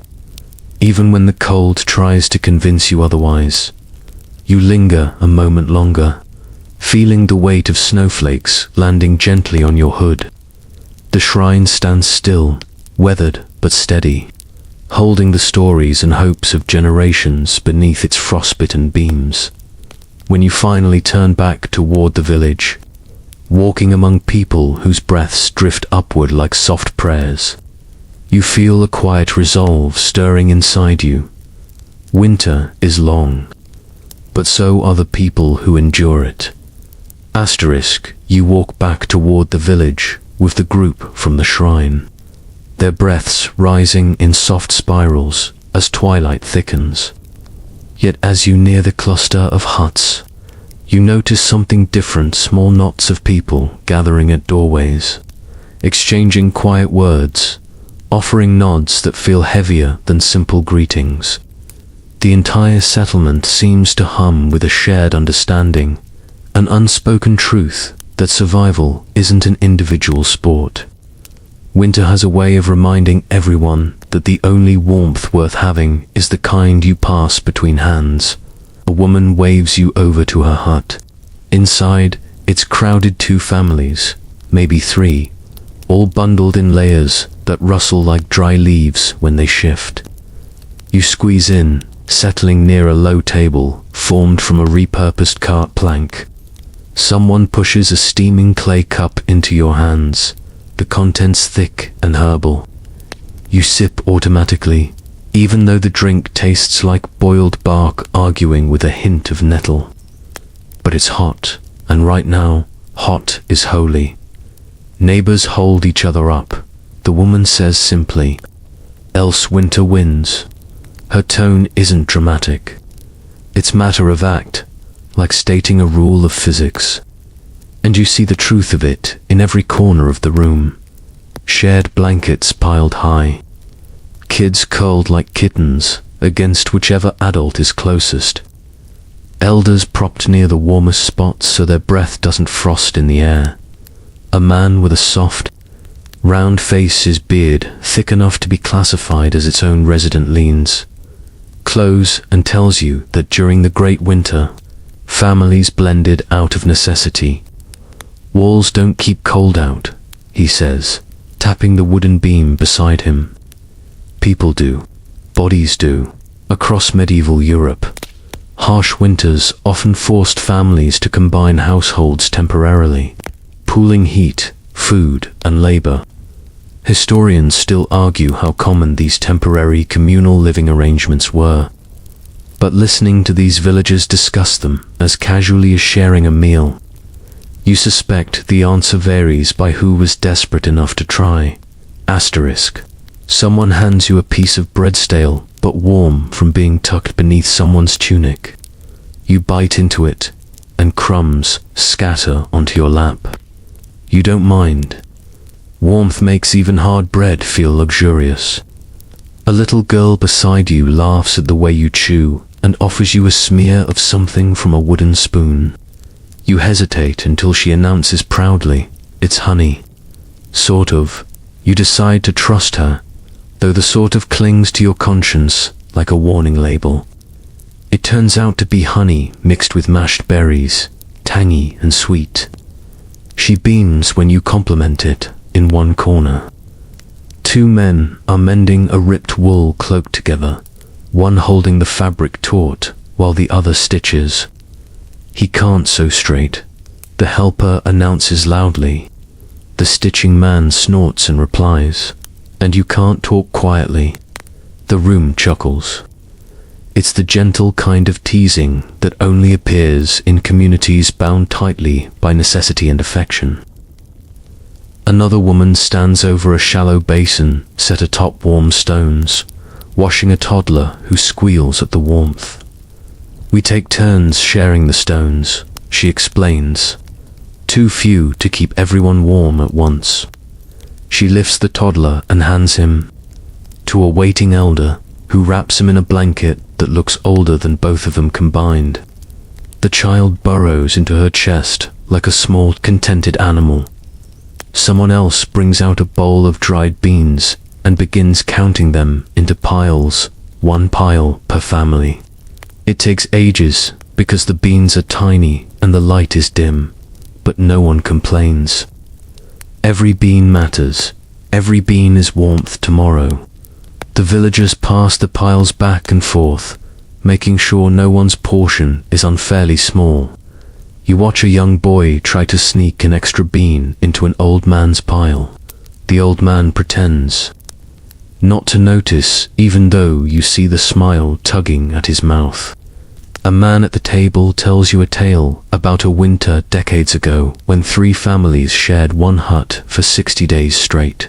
He laughs, saying the children developed snow madness and built a kitchen out of ice inside the doorway. Another villager claims that winter, someone tried to cook a fish by placing it under their sleeping mat for 3 days. The claim is ridiculous. They swear it happened. You suspect even the fish would deny involvement.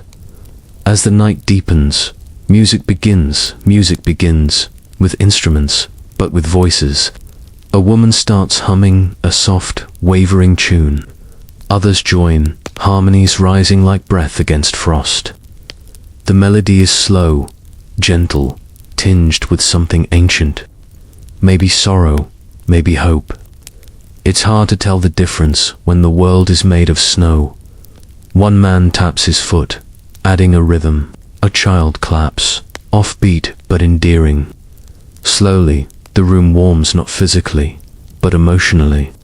You feel it settle into your ribs, spreading outward until your shoulders drop and your breath eases. Even without a fireplace, the room glows with something unmistakably bright. Shared humanity. A boy leans his head against his mother's side and whispers, when the cold goes away, we'll still stay together, right? His mother presses a kiss to the top of his head. If you want, he nods sleepily, satisfied. As you prepare to leave, a villager places a wool wrap around your shoulders. Borrow it until morning, she says. The gesture is simple. The meaning is immense. You step outside, feeling the cold try to sink its claws into your skin, but the warmth of the wool and the warmth of the people who lent it hold strong. The wind may be relentless tonight, but so is the bond between neighbors who've learned how to survive winter not by isolating, but by holding tight. Asterisk, you hadn't been outside for more than a minute when you noticed the air shifting and uneasy. Pressure, like the sky drawing a deep breath it didn't quite know how to release. The wind, which had been merely rude all day, now turned aggressive, tossing needles of snow that sting your cheeks like tiny frozen warnings. Villagers around you stiffen, glancing upward with a kind of practiced dread. A man passing by mutters, "Storm's coming." A real one. And though his voice stays calm, his eyes flicker with a fear that feels older than the village itself. Word travels fast here. Within moments, families rush into action, not chaotic, but swift and coordinated, like a ritual everyone has rehearsed 100 times. You are swept into the movement, pulled along as people reinforce doors with planks, gather ember pots, and secure roofs with ropes that creak under tightening knots. A woman hands you a bundle of dried reeds. "For gaps," she says. "Winter likes to slip in when you're not looking." You tuck them under your arm and follow her to a hut where the wind has already begun, pressing fingers of snow through tiny cracks by the time you finish stuffing reeds into the walls. The last fragments of daylight vanish behind a wall of shifting white. Snow doesn't fall gently tonight. It hurls itself sideways, a blinding curtain that swallows the world. The wind roars like a living creature, hungry for anything warm enough to chase. You can barely see your own hand in front of your face. The woman grabs your sleeve. Inside, now, you stumble into a communal hut where several families have gathered to ride out the storm. The door slams shut behind you, muffling the wind into a low, continuous growl. Inside, people huddle near. Warm stones, blankets piled high, children curled into laps, elders pressed close to other shoulders. The air feels thick with tension, but more than that, with unity. Someone dims the lantern, not to save fuel, but because bright light feels wrong in a storm like this. The darkness brings people closer. The hut creaks loudly as the wind slams against it, rattling the walls like a giant trying to test its sturdiness. A child flinches. His mother rubs his back, whispering a lullaby that's half song, half protective spell. You settle beside a group of villagers at the rear of the room, where two men brace the door with their bodies. One of them gives you a grim smile. Storms this strong. Haven't seen them since my grandfather's tales. You nod, though you're not entirely sure what the appropriate facial expression for ancestral-level blizzard is. The wind howls again, louder this time, and the hut shudders. Snow sneaks through tiny cracks, despite your reed-stuffing efforts. Someone quickly kneels and presses wool into the gap. Another passes around heated stones, wrapped in cloth, small islands of warmth that glow faintly in the dim room. A woman begins telling a story, not a happy one, but the kind meant to distract.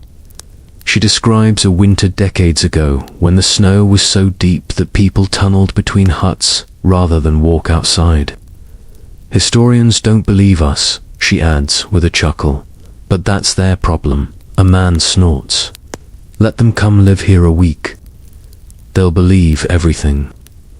Someone else adds a story about a traveler who claimed he once rode a sled across a frozen river, only to be chased by wolves who slid behind him like furry, angry children learning ice skating. You burst into a laugh before you can stop yourself, though the idea terrifies you just enough to respect the tale. Outside, the wind shifts pitch. It goes from a howl to a low, rumbling moan, as if the storm is settling in for the night. It rattles something against the roof, a plank, a branch, a part of your soul fleeing. Hard to say, the temperature drops further. Cold slips into the room despite every effort, creeping under blankets like a thief of comfort. People lean closer. You feel elbows against your side, knees touching yours. No one apologizes. Warmth is shared without question. A boy asks quietly, "Will the hut hold?" His father answers in a steady voice, "It has before. And we will too." He says it as if speaking directly to winter. The healer from earlier checks on the children, ensuring none of them shiver too violently. She hands a warm stone to an elderly woman who clutches it like a precious jewel.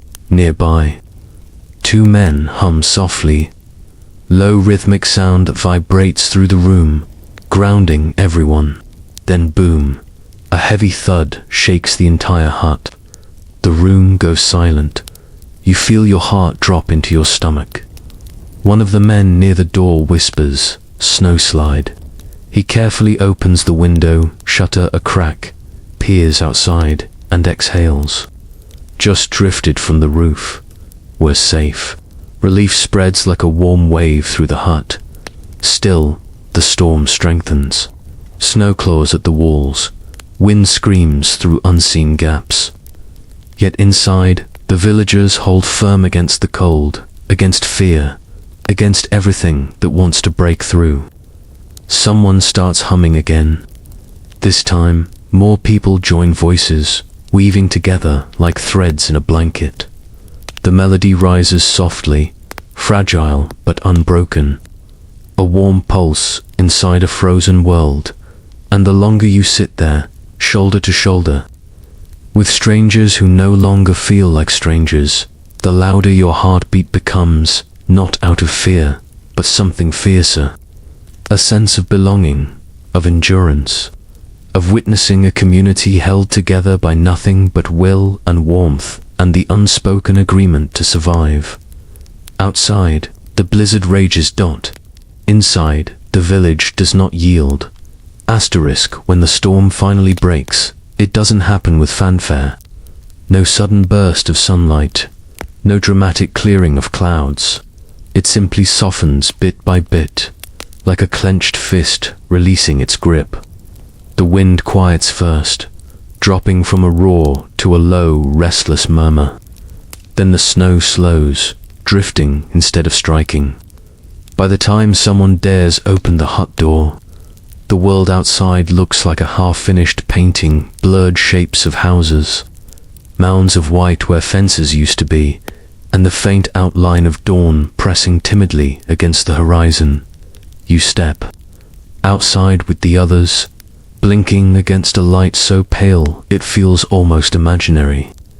The air is still brutally cold, but something different moves through it, a softness, a shift, a hint. The villagers notice it too.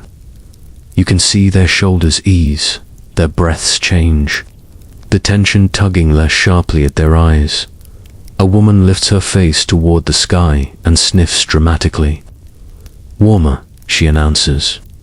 You try to mimic her expert nose and immediately inhale a snowflake, choking on it like it's an insult. She pats your back sympathetically. "You'll learn," she says, though her tone suggests she isn't entirely confident. But she's right about the warmth, or, at least, the relative less terrifying cold. A few degrees can mean everything here. In harsh winters, like the one in 1430, small thaws often acted as emotional lifelines. Some chroniclers describe days where icicles dripped for the first time in months, only to refreeze by nightfall. But even that fleeting moment was enough to stir hope. Historians still argue whether these thaws were due to atmospheric shifts or brief breaks in larger climatic patterns. But the villagers don't care about causes, they care about survival. And the first sign of change comes quietly, a drip. A single droplet slides from the edge of a roof, hits the snow with the gentlest plink, and melts instantly. You stare at it, mesmerized. One of the children gasps so loudly you think he's hurt himself. Instead, he's pointing at another drip, then another, until a soft chorus of melting begins all around the village. It sounds like 100 tiny clocks counting forward after weeks stuck frozen in place. Villagers gather beneath eaves, listening, smiling, even laughing. A man declares, "The winter is losing its teeth." A woman counters, "Or it's sharpening new ones." Another man shrugs, "Let it sharpen. We have plenty of scars left to give." The mood is lighter, but the sarcasm still thrives. It's too ingrained to vanish at the first hint of a thaw. Someone points toward the distant fields. You squint, and sure enough, patches of dark earth peek through the snow-tiny windows into the world beneath. Not many, just a few, but enough to cause a stir. People begin walking toward them cautiously, as if approaching something sacred. The moment their boots touch the softened surface, their expressions change. A man kneels and presses his palm into the ground. When he stands, mud coats his hand like a badge of honor. "It's starting," he whispers. You follow them to a path where the snow has thinned. It's uneven, slushy in places, but real earth shines through. Your boots sink slightly, not into freezing powder, but into softening soil. The sensation is strange, familiar, hopeful. You had forgotten what unfrozen ground felt like. Children splash in the slush, shrieking with delight. Their parents half-heartedly tell them to stop, but don't enforce it. Everyone knows laughter is too precious to smother today. At the edge of the village, a woman pushes aside a snowdrift covering her garden. Beneath the white layer, tiny sprouts, frozen but not dead, cling stubbornly to life. She touches them gently, her face softening. "These little ones," she murmurs, "they never gave up." You feel a sudden lump in your throat, unexpected and warm. nearby. A man chips the ice from a wooden bucket and lifts it to his ear. "Hear that?" he asks. You listen closely. There's the faintest trickle inside a fragment of liquid water, just enough to swirl. "I haven't heard this in weeks," he says with reverence. Water moving is more than sound. It's promise. A goat bleats somewhere behind you, sharp, triumphant. Apparently, even livestock can feel the change. One villager jokes that goats are the weather prophets of the animal world, while another argues chickens know storms better. Historians will probably never settle the debate, but a small argument about goat versus chicken meteorology erupts anyway, filling the morning with a warmth no ember could match. Then, as you turn toward the forest edge, you see the most surprising sign of all: smoke. Thin, faint, rising delicately from a distant clearing. Not from a fireplace, this village doesn't use them, but from melting snow hitting warm earth. The ground itself exhales steam, like the world is stretching sore muscles after a long, punishing sleep. You stand there, watching it, breath softening, chest loosening. Something inside you thawing right along with the land. Winter hasn't ended. Not even close. The cold still wraps the village like a heavy cloak, but the air feels lighter. The sky looks brighter. The snow melts in shy little drips that make your heart ache in the most unexpected way. It's not warmth. Not yet, but it's the beginning of it, the whisper of a promise. And for the first time in what feels like forever, the villagers look at the horizon not with dread, but with cautious, stubborn hope.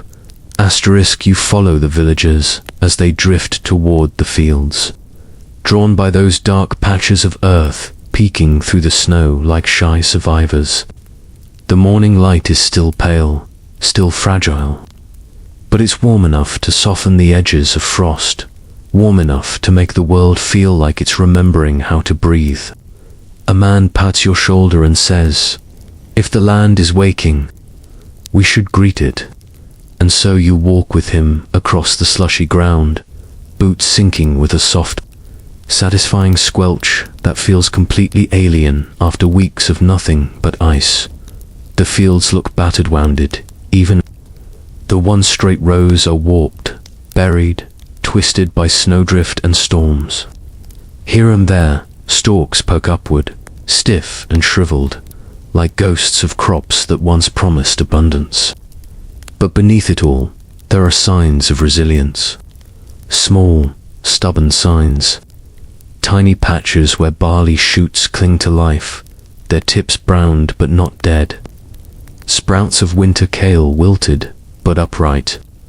A few cabbages that survived like squat little champions, too stubborn to freeze. A woman kneels and brushes the soil with her gloved hand. She smiles when she feels the looseness beneath the thin crust. "Not frozen solid," she says. "Not anymore." Her voice cracks on the last word, not from sorrow, but from relief so deep it makes your own eyes sting. Around you, villagers fan out to inspect the land, calling to each other whenever they find a pocket of survival. A man proudly holds up a clump of winter leeks, their green tops pale but intact. Another woman discovers potatoes hidden beneath their straw, covering small, wrinkled, but miraculously edible. A boy finds a handful of carrots buried so deep in the earth that they avoided the worst of the frost. He runs around waving them overhead like victory banners until someone gently reminds him not to waste the energy sprinting. You kneel beside an older villager who's poking through the soil with a small wooden fork. He gestures for you to help turn over a patch of earth. When you press your hands into the damp soil, it's cold, freezing even, but not the bone-dead cold you've grown accustomed to. There's give to it, texture, a faint, elusive warmth beneath the surface, like the land's pulse awakening beneath your fingertips.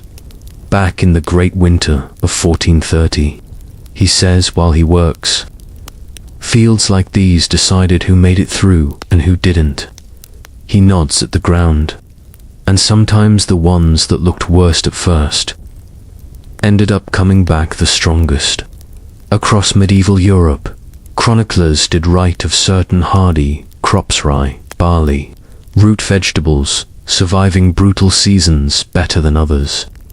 But historians still argue how reliable those accounts were, especially when memory and myth often mingled long after the winter ended.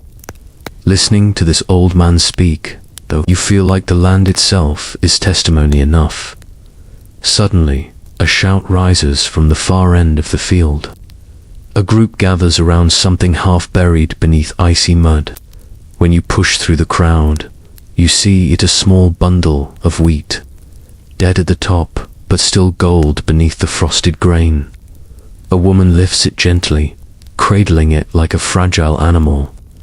"Seed," she whispers. "Still good." Her neighbors inhale sharply, and for a moment the entire field falls silent around her. Seed means future. Seed means planting. Seed means the next harvest might not be lost. One man wipes his face, maybe from emotion, maybe from the cold. He pretends it's the cold, but no one really believes him. Another murmurs a short prayer under his breath, touching the wheat bundle as though it were holy. A child beside you tugs at your cloak and asks, "Does this mean the sun remembers us now?" You crouch down and tell him softly, maybe the sun was never gone. Maybe it was just hiding. He nods as if you've revealed a cosmic secret. Inspired by the discovery, villagers start gently clearing more snow from the field edges. Some push it aside with wooden shovels. Others use their hands or wrapped sticks. Every patch of soil uncovered feels like another breath of possibility. The ground steams in places where the sunlight, weak but determined, touches the wet earth. The sight is mesmerizing, like watching the world thaw from the inside out.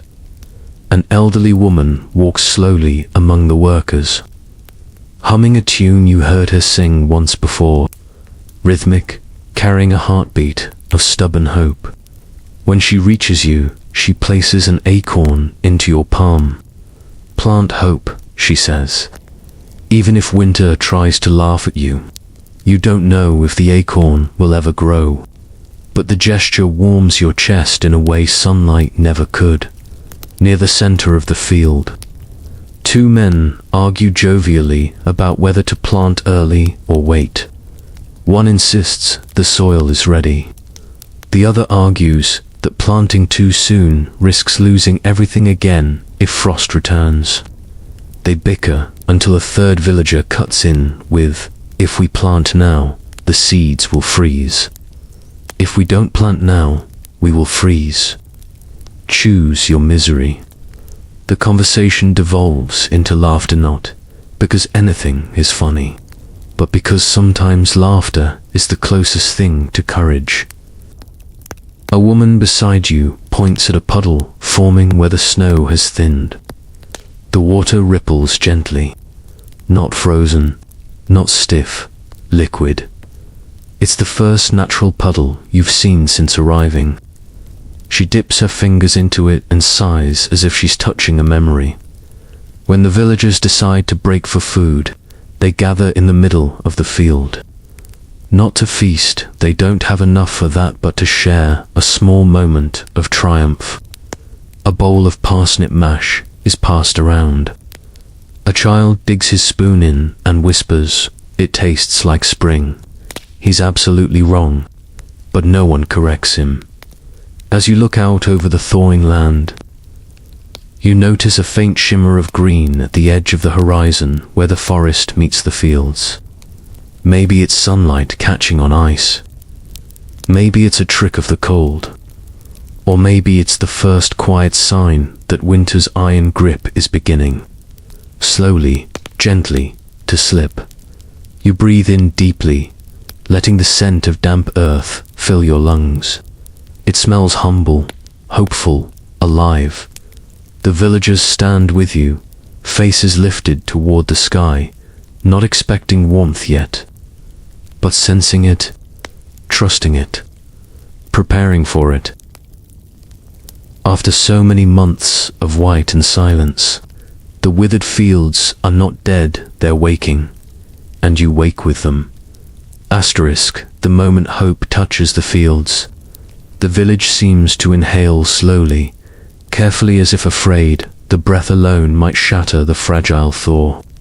But by the next morning, the air carries that same subtle softness, and the villagers rise with a deeper purpose threading through their movements.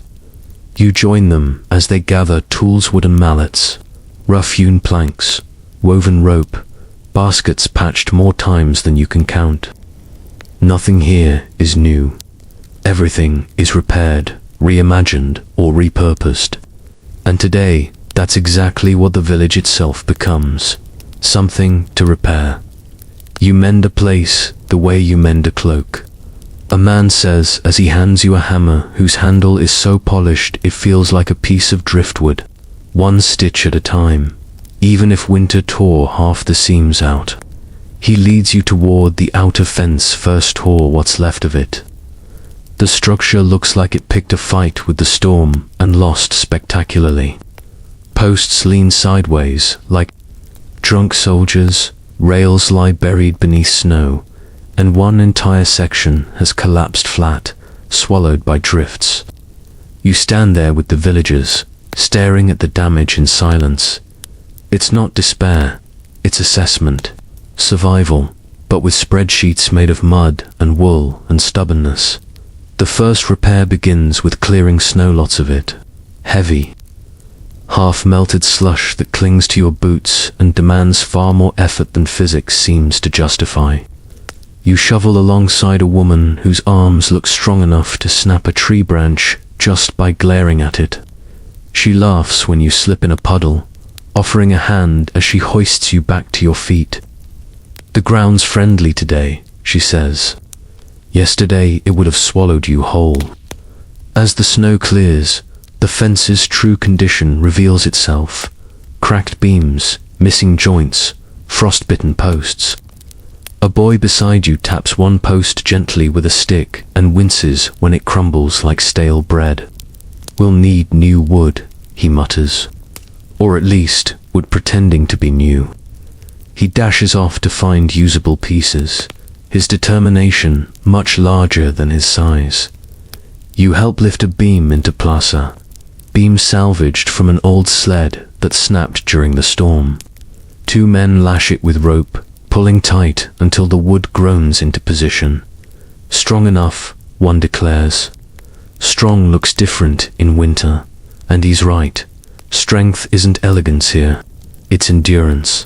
It's persistence. It's doing the job, even if the structure creaks, like an offended elder nearby. Villagers work on roofs, sin-sticking tiles frozen to wooden frames, patching holes with woven mats, brushing snow away from weak spots. One woman climbs a ladder, with impressive agility, balancing a clay patching mixture in one hand. She slaps it onto a cracked roof seam and smooths it with the casual expertise of someone icing a cake she doesn't particularly like. "Keeps the melt from leaking in," she explains. "Water's kind until it finds a place to be rude." Inside the village, others repair tools that winter warped beyond recognition. A man sharpens an iron blade so chipped it looks like it survived a duel with gravity.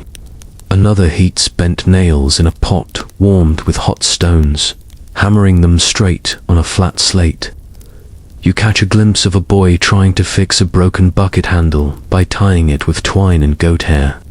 The result looks questionable at best, but he beams proudly when it holds water for exactly 3 seconds. "Improvement," he insists. Everywhere you look, something broken becomes something usable again. Not perfect, never perfect, but functional enough to matter. Then you notice a group gathered around a small storage hut, the one hit hardest by the storm. Its door lies crooked, half off its hinges, and the roof has buckled inward, crushed by a drift that must have weighed a ton. This hut stored tools, herbs, and the village's spare grain. If it collapses completely, they lose more than lumber. People work in concentrated silence. One man crawls inside, disappearing beneath the bent roofline. A woman calls out to him, her voice sharp with concern, but he waves her off. Roofs, stubborn, he grunts. Not dangerous, yet. He hands out bundles of grain through the broken window, passing them like newborns to waiting arms. The villagers move the supplies into another hut, one already reinforced and declared stormworthy earlier in the day. You help carry a basket heavy with wheat. As you lift it, a few grains spill into the snow. A child immediately drops to her knees, scooping each one up carefully. "Nothing wasted," she whispers. And in that brief moment, you understand more than any chronicle or textbook could ever explain about why communities survived winters like this. They valued everything, truly everything. When the storage hut is emptied, the repair team sets to work.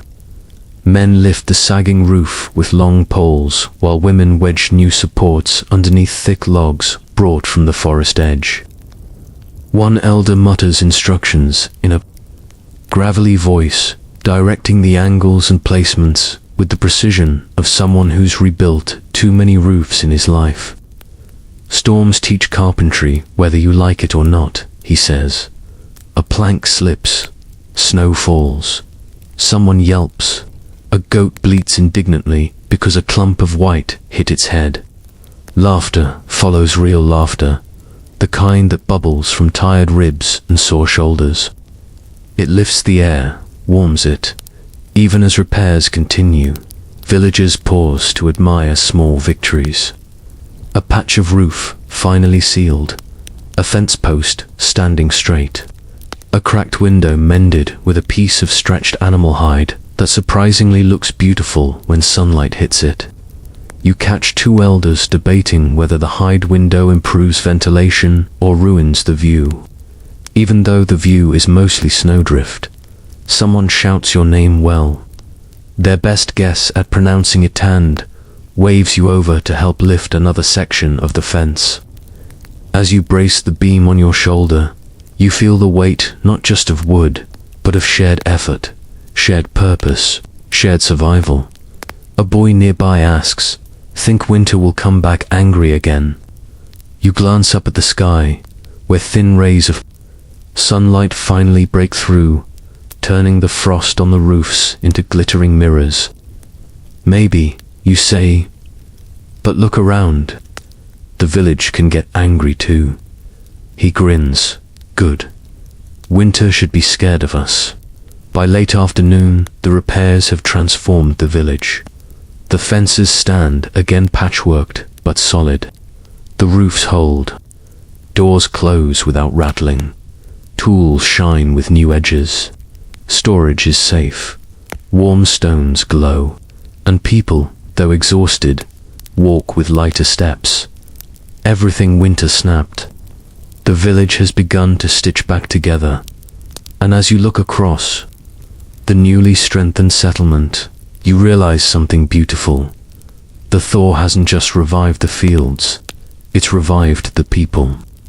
Asterisk, the repairs continue well into the afternoon, until tired hands, slow, and tools begin to clatter more than they carve. That's when someone near the village edge calls out, not in alarm, but in surprise. Heads lift. A few villagers straighten. Even the goats look up, as if considering whether this new sound concerns them. You follow the others toward the northern path, which now looks more like a slushy suggestion of a road than a road itself. A man near the entrance squints toward the tree line, shading his eyes with a calloused hand. "Travelers," he murmurs. 2, no, maybe 3. The word spreads like a spark through straw. Travelers. People murmur, exchanging glances thick with mixed feelings, hope, worry, curiosity. Visitors in winter are unusual. Visitors in a winter like this, practically a miracle or a warning. You stand among the crowd as the figures come into view, bundle-clad hunched silhouettes trudging across the crusted snow. Their gait is slow, uneven, like people who've walked far too long on far too little. When they finally reach the outskirts of the village, the leading figure pulls down his hood, revealing a face weather-beaten and lined with exhaustion. His beard is stiff with ice. His eyes are sunken but alert, the eyes of someone who has seen too much cold and not enough rest. "We come from Aldermore," he says, voice hoarse but steady. The name ripples through the villagers. A few nod with recognition. Aldermore lies nearly 3 days' walk from here under normal conditions. In this winter, it may as well be on the moon. A woman from your village steps forward. "What news?" she asks. Not kindly, but urgently. Information is as vital as food in times like these.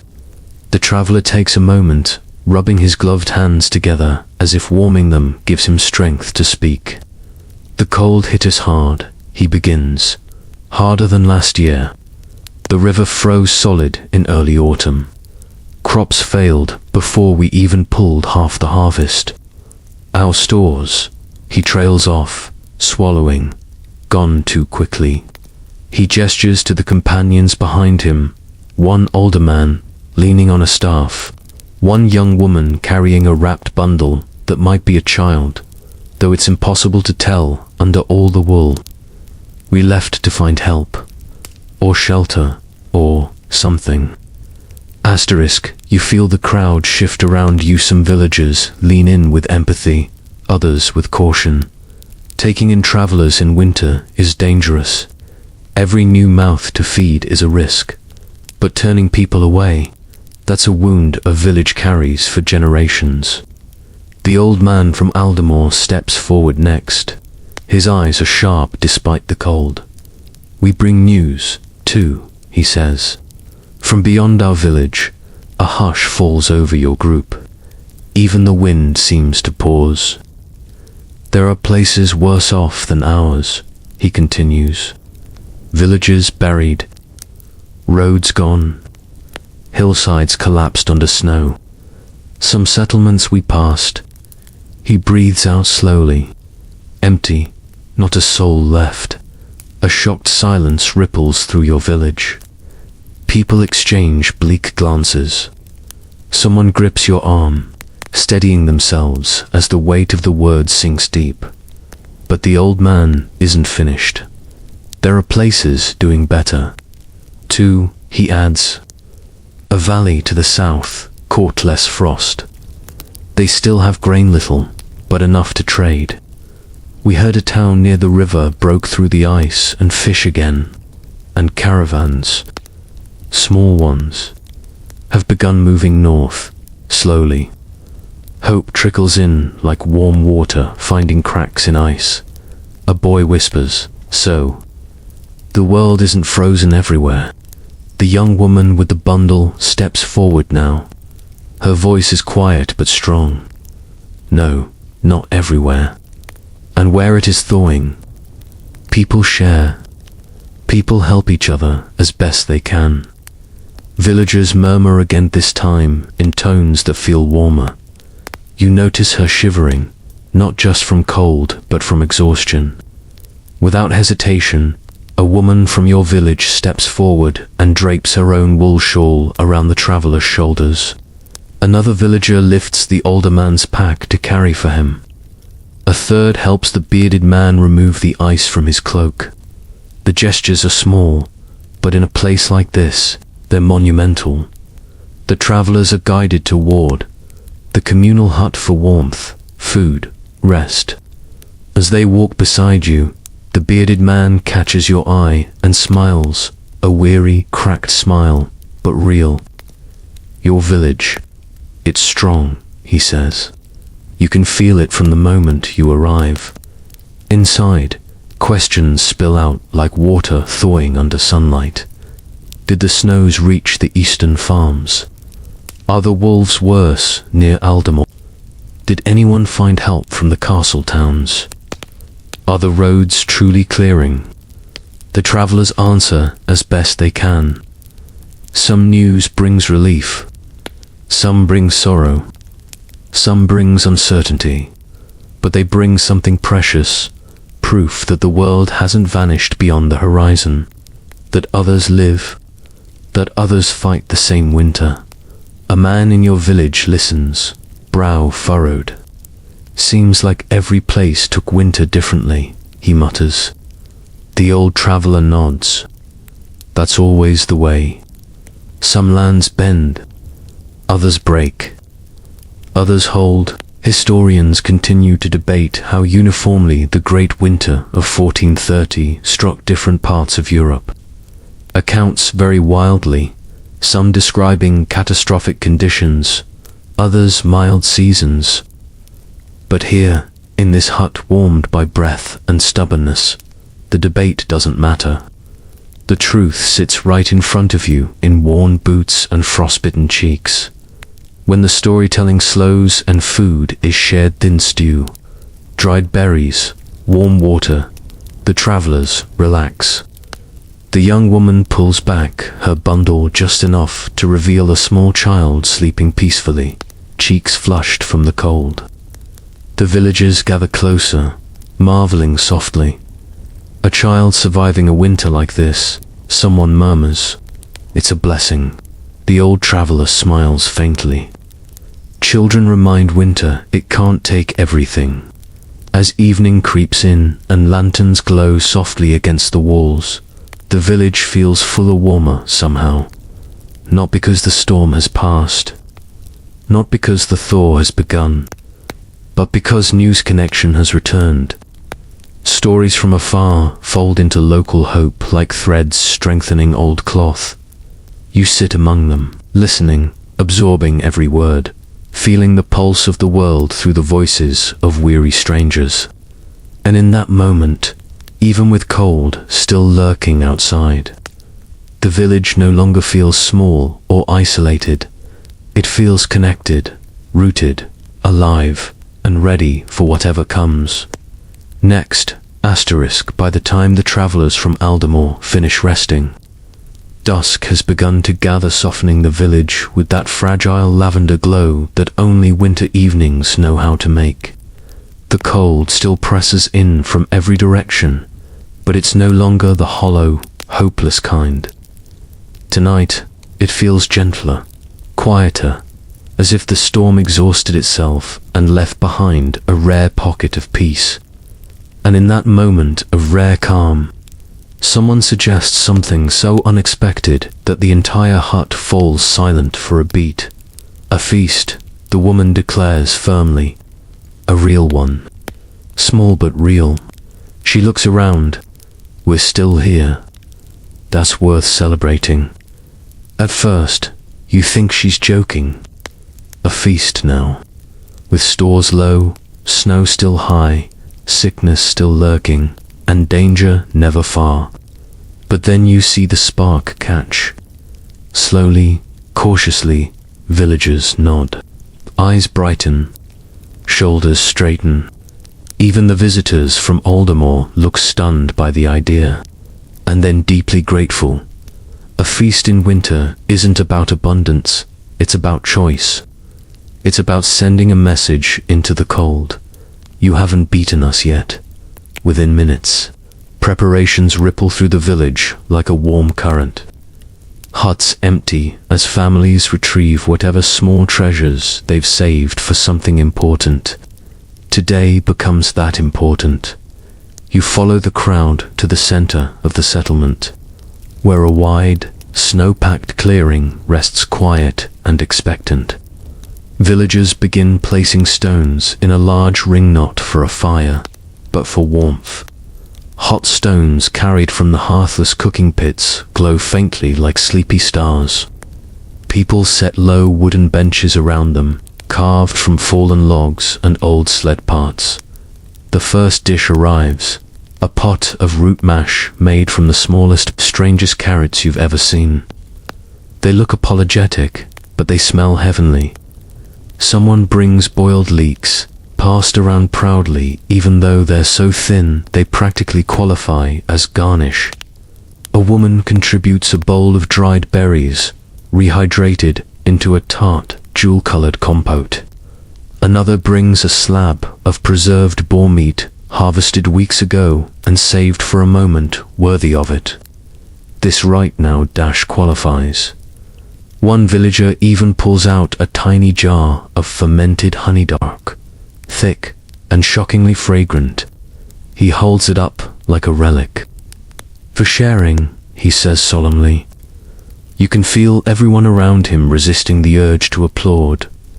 The visitors from Aldermore add what they carried, a handful of chestnuts, roasted earlier in their journey, their shells cracked but still rich. They place them on the communal table with reverence. A child runs up and proudly lays down a single, perfectly round potato, the last one in our cellar. That didn't look rude, he announces. Laughter ripples through the crowd. Even the weary travelers let out genuine smiles as more people gather. A few villagers begin to clear the snow from a flat patch of ground. They use a mix of tools and elbows, smoothing the space with surprising care. Someone lays down straw. Someone else marks off a circle. When you ask what they're doing, a teen answers with a grin. Space for dancing. You blink. Dancing? In winter, he shrugs. Feet still work, don't they? You open your mouth to argue, but then an elder passes by and adds, dancing keeps the cold from stealing your joints. Another nods. And your spirits? You decide the debate is settled. As the feast begins, the villagers sit shoulder to shoulder, passing bowls, sharing spoons, handing pieces of bread without being asked. Every bite tastes richer when eaten together. Hunger becomes a shared challenge rather than a private ache. One woman raises her clay cup of warm nettle tea. To surviving the worst storm yet, she says, and to the thaw that's coming. A man clinks his cup against hers. And to neighbors who don't disappear when the cold comes. A child chimes in, and 2 goats. Everyone laughs so loudly that even the goats nearby perk up with pride. You take your cup, lift it high, and feel something swell in your chest, bigger than gratitude, warmer than relief. A sense of belonging. A sense that the world, even in its harshest moments, can still be full of light. Someone begins humming a tune, low and rhythmic, the kind you can feel in your ribs before you hear it in your ears. Others join voices, weaving together effortlessly, rising like breath against the cold. A woman taps 2 wooden spoons together, creating a beat. Children stomp their boots. Soon, the clearing becomes alive with movement. Then, without warning, the dancing begins. Not graceful or elegant. No one here has spare energy for elegance, but joyful, honest, a kind of stubborn happiness that refuses to die. People sway in heavy layers, turn clumsily in boots, laugh when they bump into each other. You join them. You move awkwardly at first, like your limbs forgot their instructions months ago. A girl grabs your hand, twirls you, and suddenly you find the rhythm. Not perfect, but real. The visitors dance to hesitant at first, then freely. The young woman with the child bounces him gently in her arms, swaying to the beat. His tiny mittened hands wave in the air like he's leading the music. Everyone melts between songs. Stories bloom like sparks. Someone shares news from another settlement. Another retells a winter legend, a tale of the Snow Watcher, a spirit who supposedly protects travelers during storms. Historians still argue whether such seasonal myths reflected ancient pagan roots or were inventions of isolated villagers needing comfort. But here, tonight, the distinction barely matters. Myth is hope carved into story. One man insists he once saw a snow hare the size of a wolf. A woman calls him a liar, but smiles as she says it. A boy swears the moon was closer last night. A girl says she heard the trees humming during the storm. Everyone shares something: truth, exaggeration, memory, imagination. It all blends into warmth. By the time the feast winds down, the hot stones have cooled. The steam has faded, and the sky glitters with a dusting of stars. The air is cold, but not cruel. Not tonight. You sit beside the villagers, watching them lean against one another, weary but filled with a kind of quiet triumph. The feast didn't fill their bellies completely, but it filled the space winter had carved inside their hearts. As a final toast, someone lifts their cup and says softly, "To making it this far," and the village answers, as one voice, "To making it further." Asterisk. When morning crawls back over the hills. The remnants of last night's feast still cling to the village like perfume. Warm laughter echoing faintly in the snow-packed alleys, footprints frozen mid-dance, and a few forgotten wooden cups resting beneath the eaves where someone set them while telling a story and never returned for them. The cold is real again, biting, stern, reclaiming its territory. But something inside the village has changed. People move differently. Shoulders sit a little higher. Voices carry a little farther. Even the goats seem smug, which isn't unusual. But today they strut with extra confidence as you step outside. Your boots sinking a few inches into fresh powder. You feel a tug on your sleeve. It's the old man who helped rebuild the storage hut yesterday. His beard sparkles with frost, but his eyes burn bright. "Walk with me," he says. "Today we remember what winter taught us." You follow him past the early risers shoveling paths, past children filling buckets with snow to melt later, past two women mending a torn wool cloak with the kind of precision that would make modern tailors jealous. The village hums with life-tired, weary life, but life nonetheless. The old man leads you toward the rebuilt fence, where the fields stretch out under a silver-blue haze. "Everything we survived," he begins, tapping a post with his mittened knuckle, "has meaning. Winter isn't just an enemy. It's a teacher too. A cruel one, aye, but a teacher." You stand with him, staring at the land slowly waking. Snow melts in thin rivulets. Steam rises faintly where sunlight touches slushy patches. The world is still mostly white, but it's a white that no longer feels endless. It feels temporary. "Know what winter taught us first," he says. "Humility." He points across the field. "The earth doesn't bend just because we beg it. Crops don't grow from hope alone. Storms don't change their path because we're tired. Winter taught us we're small." You nod, feeling that truth settle deep. The Great Winter of 1430 humbled entire regions across medieval Europe.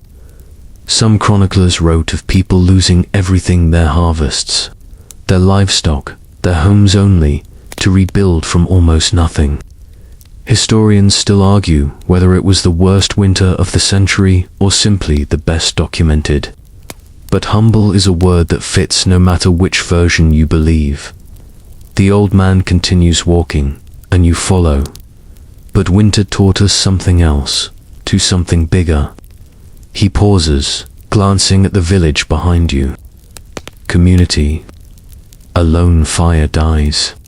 A lone voice fades, but a village survives.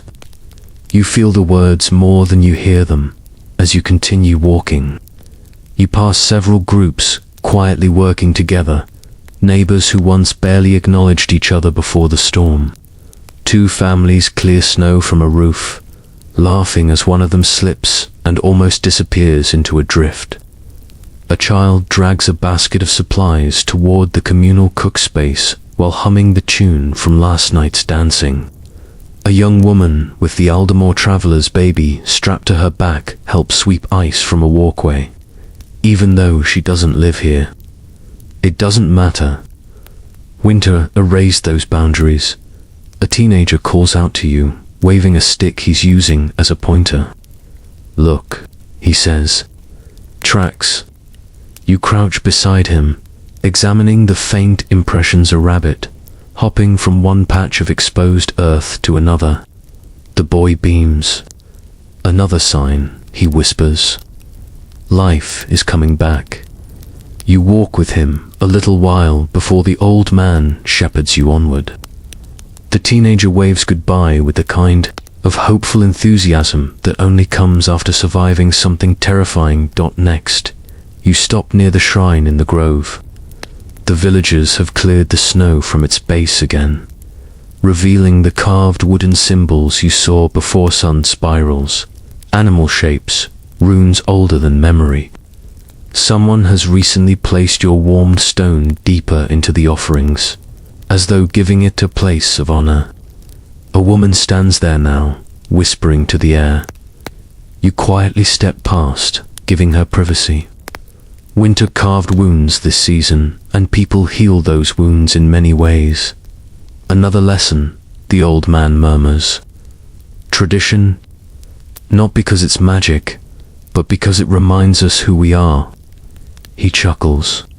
Though some of our old traditions probably began when someone got cold and made up an excuse to gather near other warm bodies. You laugh. He grins wider, pleased. You move on, stepping into a cluster of villagers sorting supplies. They greet you with smiles and tired jokes. One man lifts a jar of preserved vegetables and says, "This is why we didn't starve." Another woman lifts a broken wooden spoon and adds, "And this is why we fought every day." Someone hands you a cup of hot water sweetened with the last trace of honey from last night's feast. The warmth slides into your chest like sunlight made liquid. "What winter taught us," another villager adds, "is that small things matter more than big things." A child pipes up, "like mittens with no holes." Someone else adds, "and neighbors who don't steal your turnips, or who pretend not to notice when you steal theirs." A man mutters. Earning laughter, the old man leads you toward the edge of the forest, where a few villagers are stacking fallen branches for future building. He gestures toward the woods. "Winter taught us patience. These trees grew slowly. The thaw will too. Don't rush it." A woman nearby nods. "And quiet," she says. "Winter taught us to listen. To each other. To the land. To the sound snow makes when it wants to bury your boots forever." Another adds, "Winter taught us to appreciate heat. Even the warmth of an elbow pressed against yours when the wind howls." You feel that one deeply as you walk back toward the village's center. Snow crunching under your boots, the old man places a hand on your shoulder. "All the lessons winter gave us, we carry forward. Not because winter demands it, but because life does." You stand there a moment, letting that sink in. Around you, people talk, work, laugh, share. The village breathes again, not strongly yet, but steadily, like a recovering heartbeat rediscovering its rhythm. Winter took much. It broke things. It tested faith. It forced hands. It frightened children. It stole nights and blurred days. But winter also shaped them, strengthened them, united them. Remember this, the old man says quietly. Winter doesn't get the final word. People do. And as you watch the village moving, alive again beneath the cautious thaw, you believe him. Asterisk, the next morning arrives with a husher kind of sacred quiet that makes even the wind seem respectful. The sun slips over the horizon in a pale shimmer, brushing the snow with strokes of gold so faint you might miss them if you blink. But the villagers don't miss anything now. After surviving the great winter this long, they move with the alertness of people who know every shift in the air might signal the next challenge. When you step outside, bundled in layers still carrying the faint warmth of shared bodies, you find the village already awake. People gather in small clusters, heads bent together over baskets, tools, coils of rope, and bags filled with straw. The energy is different today, focused, purposeful.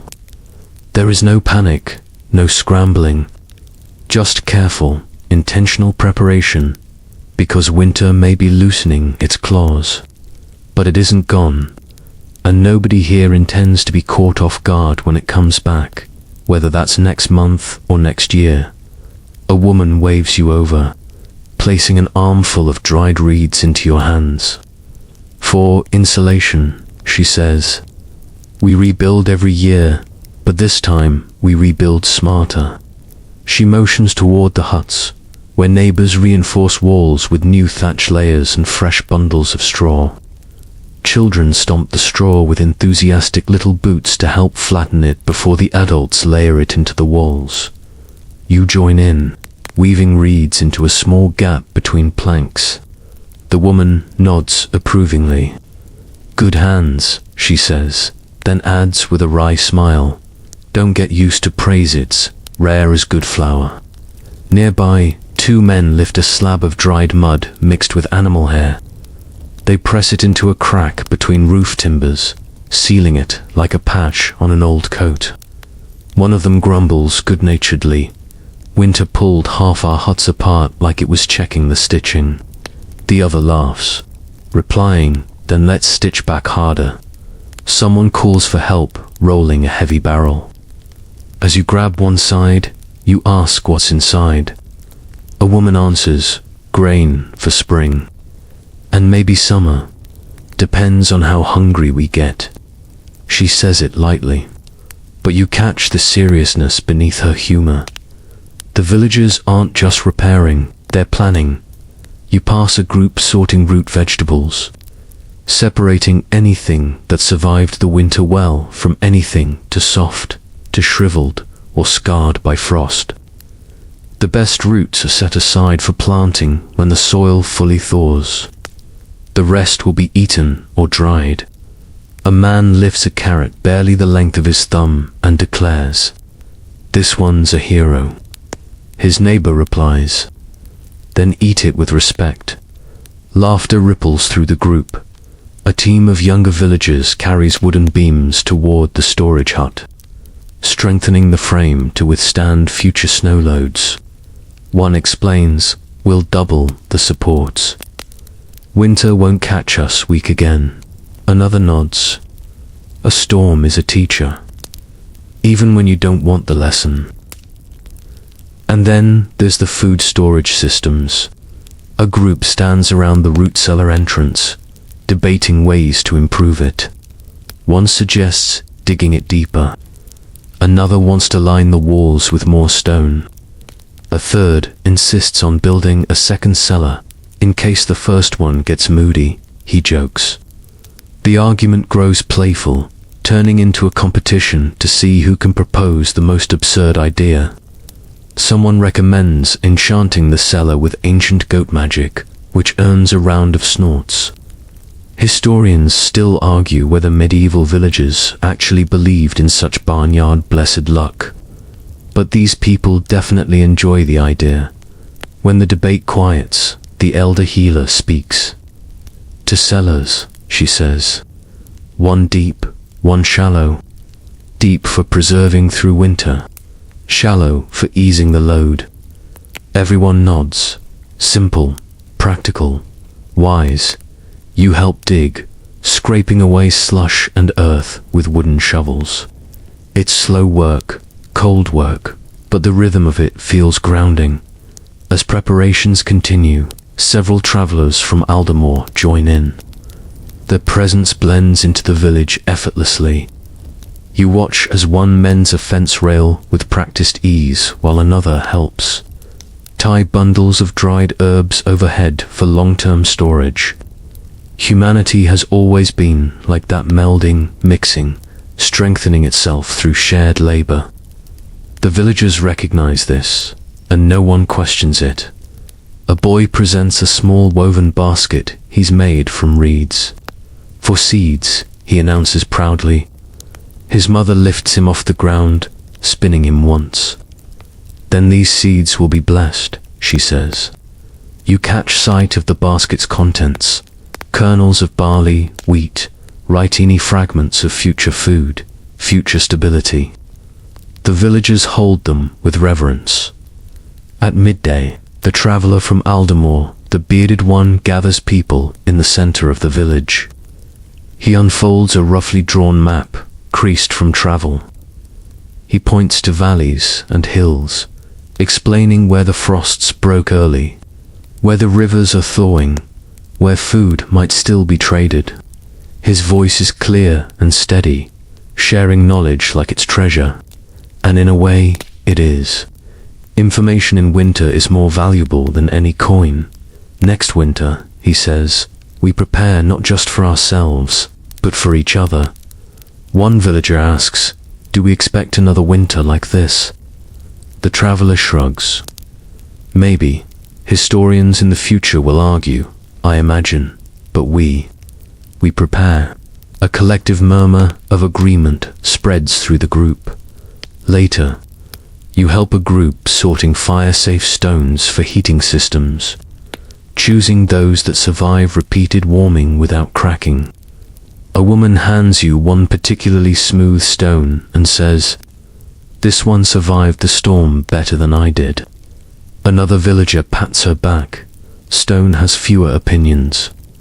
By late afternoon, the repairs and preparations begin to feel like a ceremony. Tools move rhythmically. Voices rise and fall in conversation. Children deliver supplies with determination on tiny faces. The whole village hums with the shared philosophy that survival tomorrow begins today. You pause a moment and look around at the patched roofs. Reinforced fences, dried herbs bundled like hope, sacks of seed ready for planting, root cellars growing deeper by the hour. Villagers working shoulder to shoulder as if stitched together by something stronger than necessity. Winter has been harsh, ruthless, unforgiving, but the people, they're learning, adapting, preparing, hardening themselves not into stone, but into something flexible, resilient, unbreakable in spirit. A woman next to you wipes sweat from her brow, smiling faintly. This winter taught us what we need, she says. Now we build the future we want. And with those words echoing through your mind, the day's work settles into your bones like a promise. Asterisk, the next morning arrives grey and cautious, as if the sky itself is unsure whether it should risk optimism. You step outside and feel a gentler cold on your face, not warm by any stretch, but no longer the biting, spiteful frost that once gnawed through wool and willpower. It's the kind of cold that belongs to late winter, the kind that hints, quietly, that the season is nearing the moment it must loosen its grip. And in that soft shift, the village wakes with a different rhythm.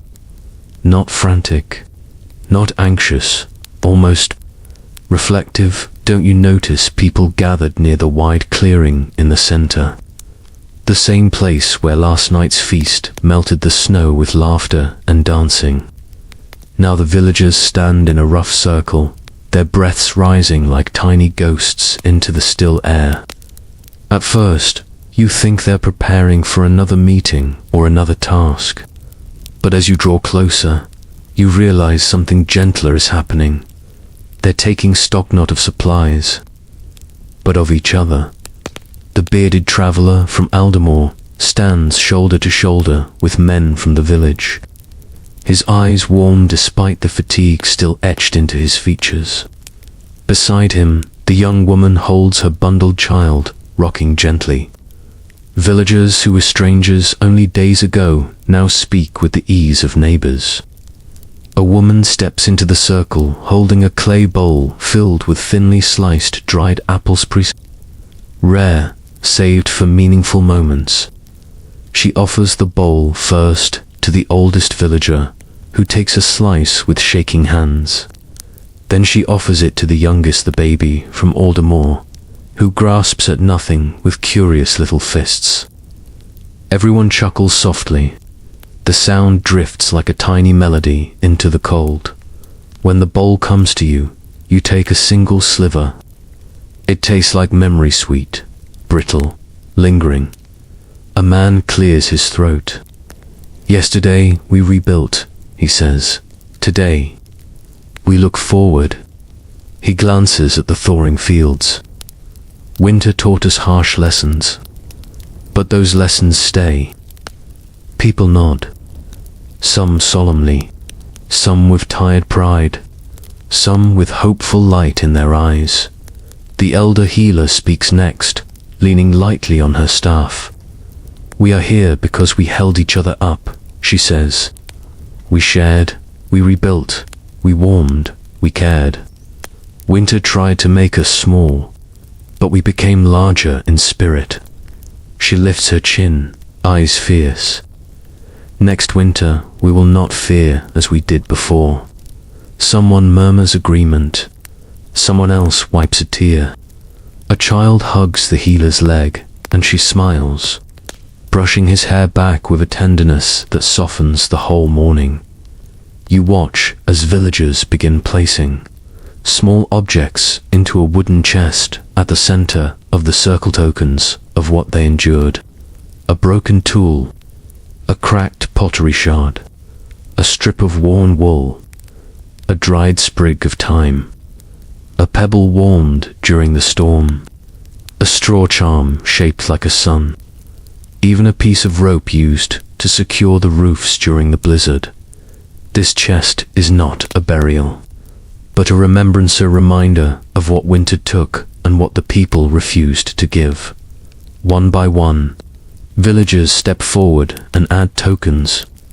You find your own hand drifting to your pocket, brushing against the little gift the healer pressed into your hand days ago, the warm stone and dried herbs. The stone has long since cooled, but its meaning remains. You place it gently into the chest. A hush falls. The old man who walked with you yesterday looks around the circle. We survived because we stood together, he says. Let this be remembered. Let winter hear us. Let the world hear us. Then, with careful hands, he closes the chest. The moment settles like snow drifting onto soft ground, quiet, sacred, unhurried. As the crowd disperses, people drift back into small tasks. Children help shovel pathways, turning it into a game. A pair of young men begin measuring the ground for spring planting. Two women discuss plans for drying more herbs once the thaw fully arrives. The travelers from Aldermore help rebuild another fence section, laughing at each other's terrible jokes. The village hums with gentle purpose.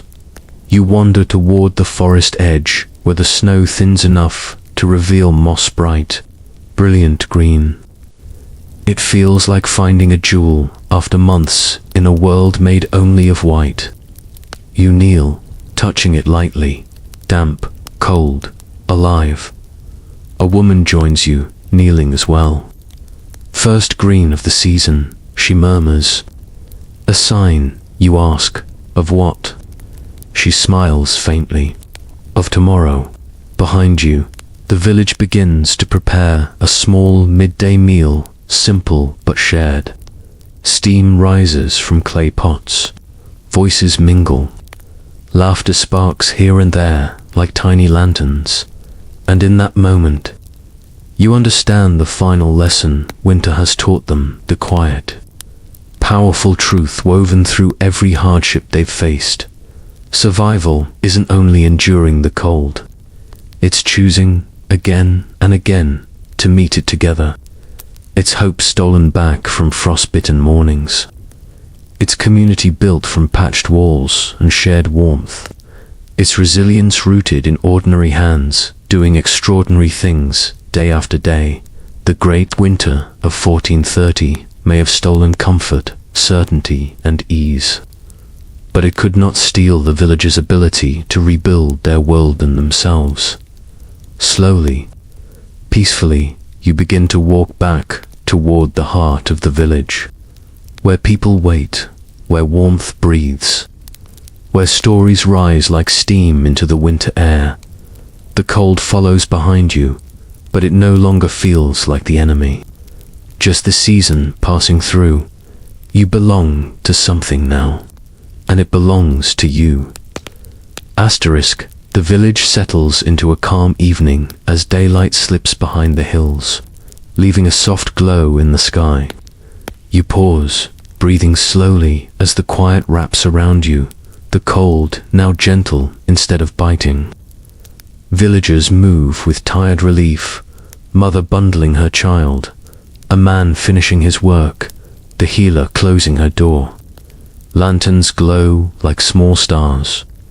Walking to your resting place, each step grows softer as voices fade. Snow drifts fall like blessings, and a warm wind curls protectively around the huts. Lying down, you sink into shared earned warmth. The great winter feels distant, now its memory no longer frightening. As sleep comes, the final sensation is simple, steady human warmth.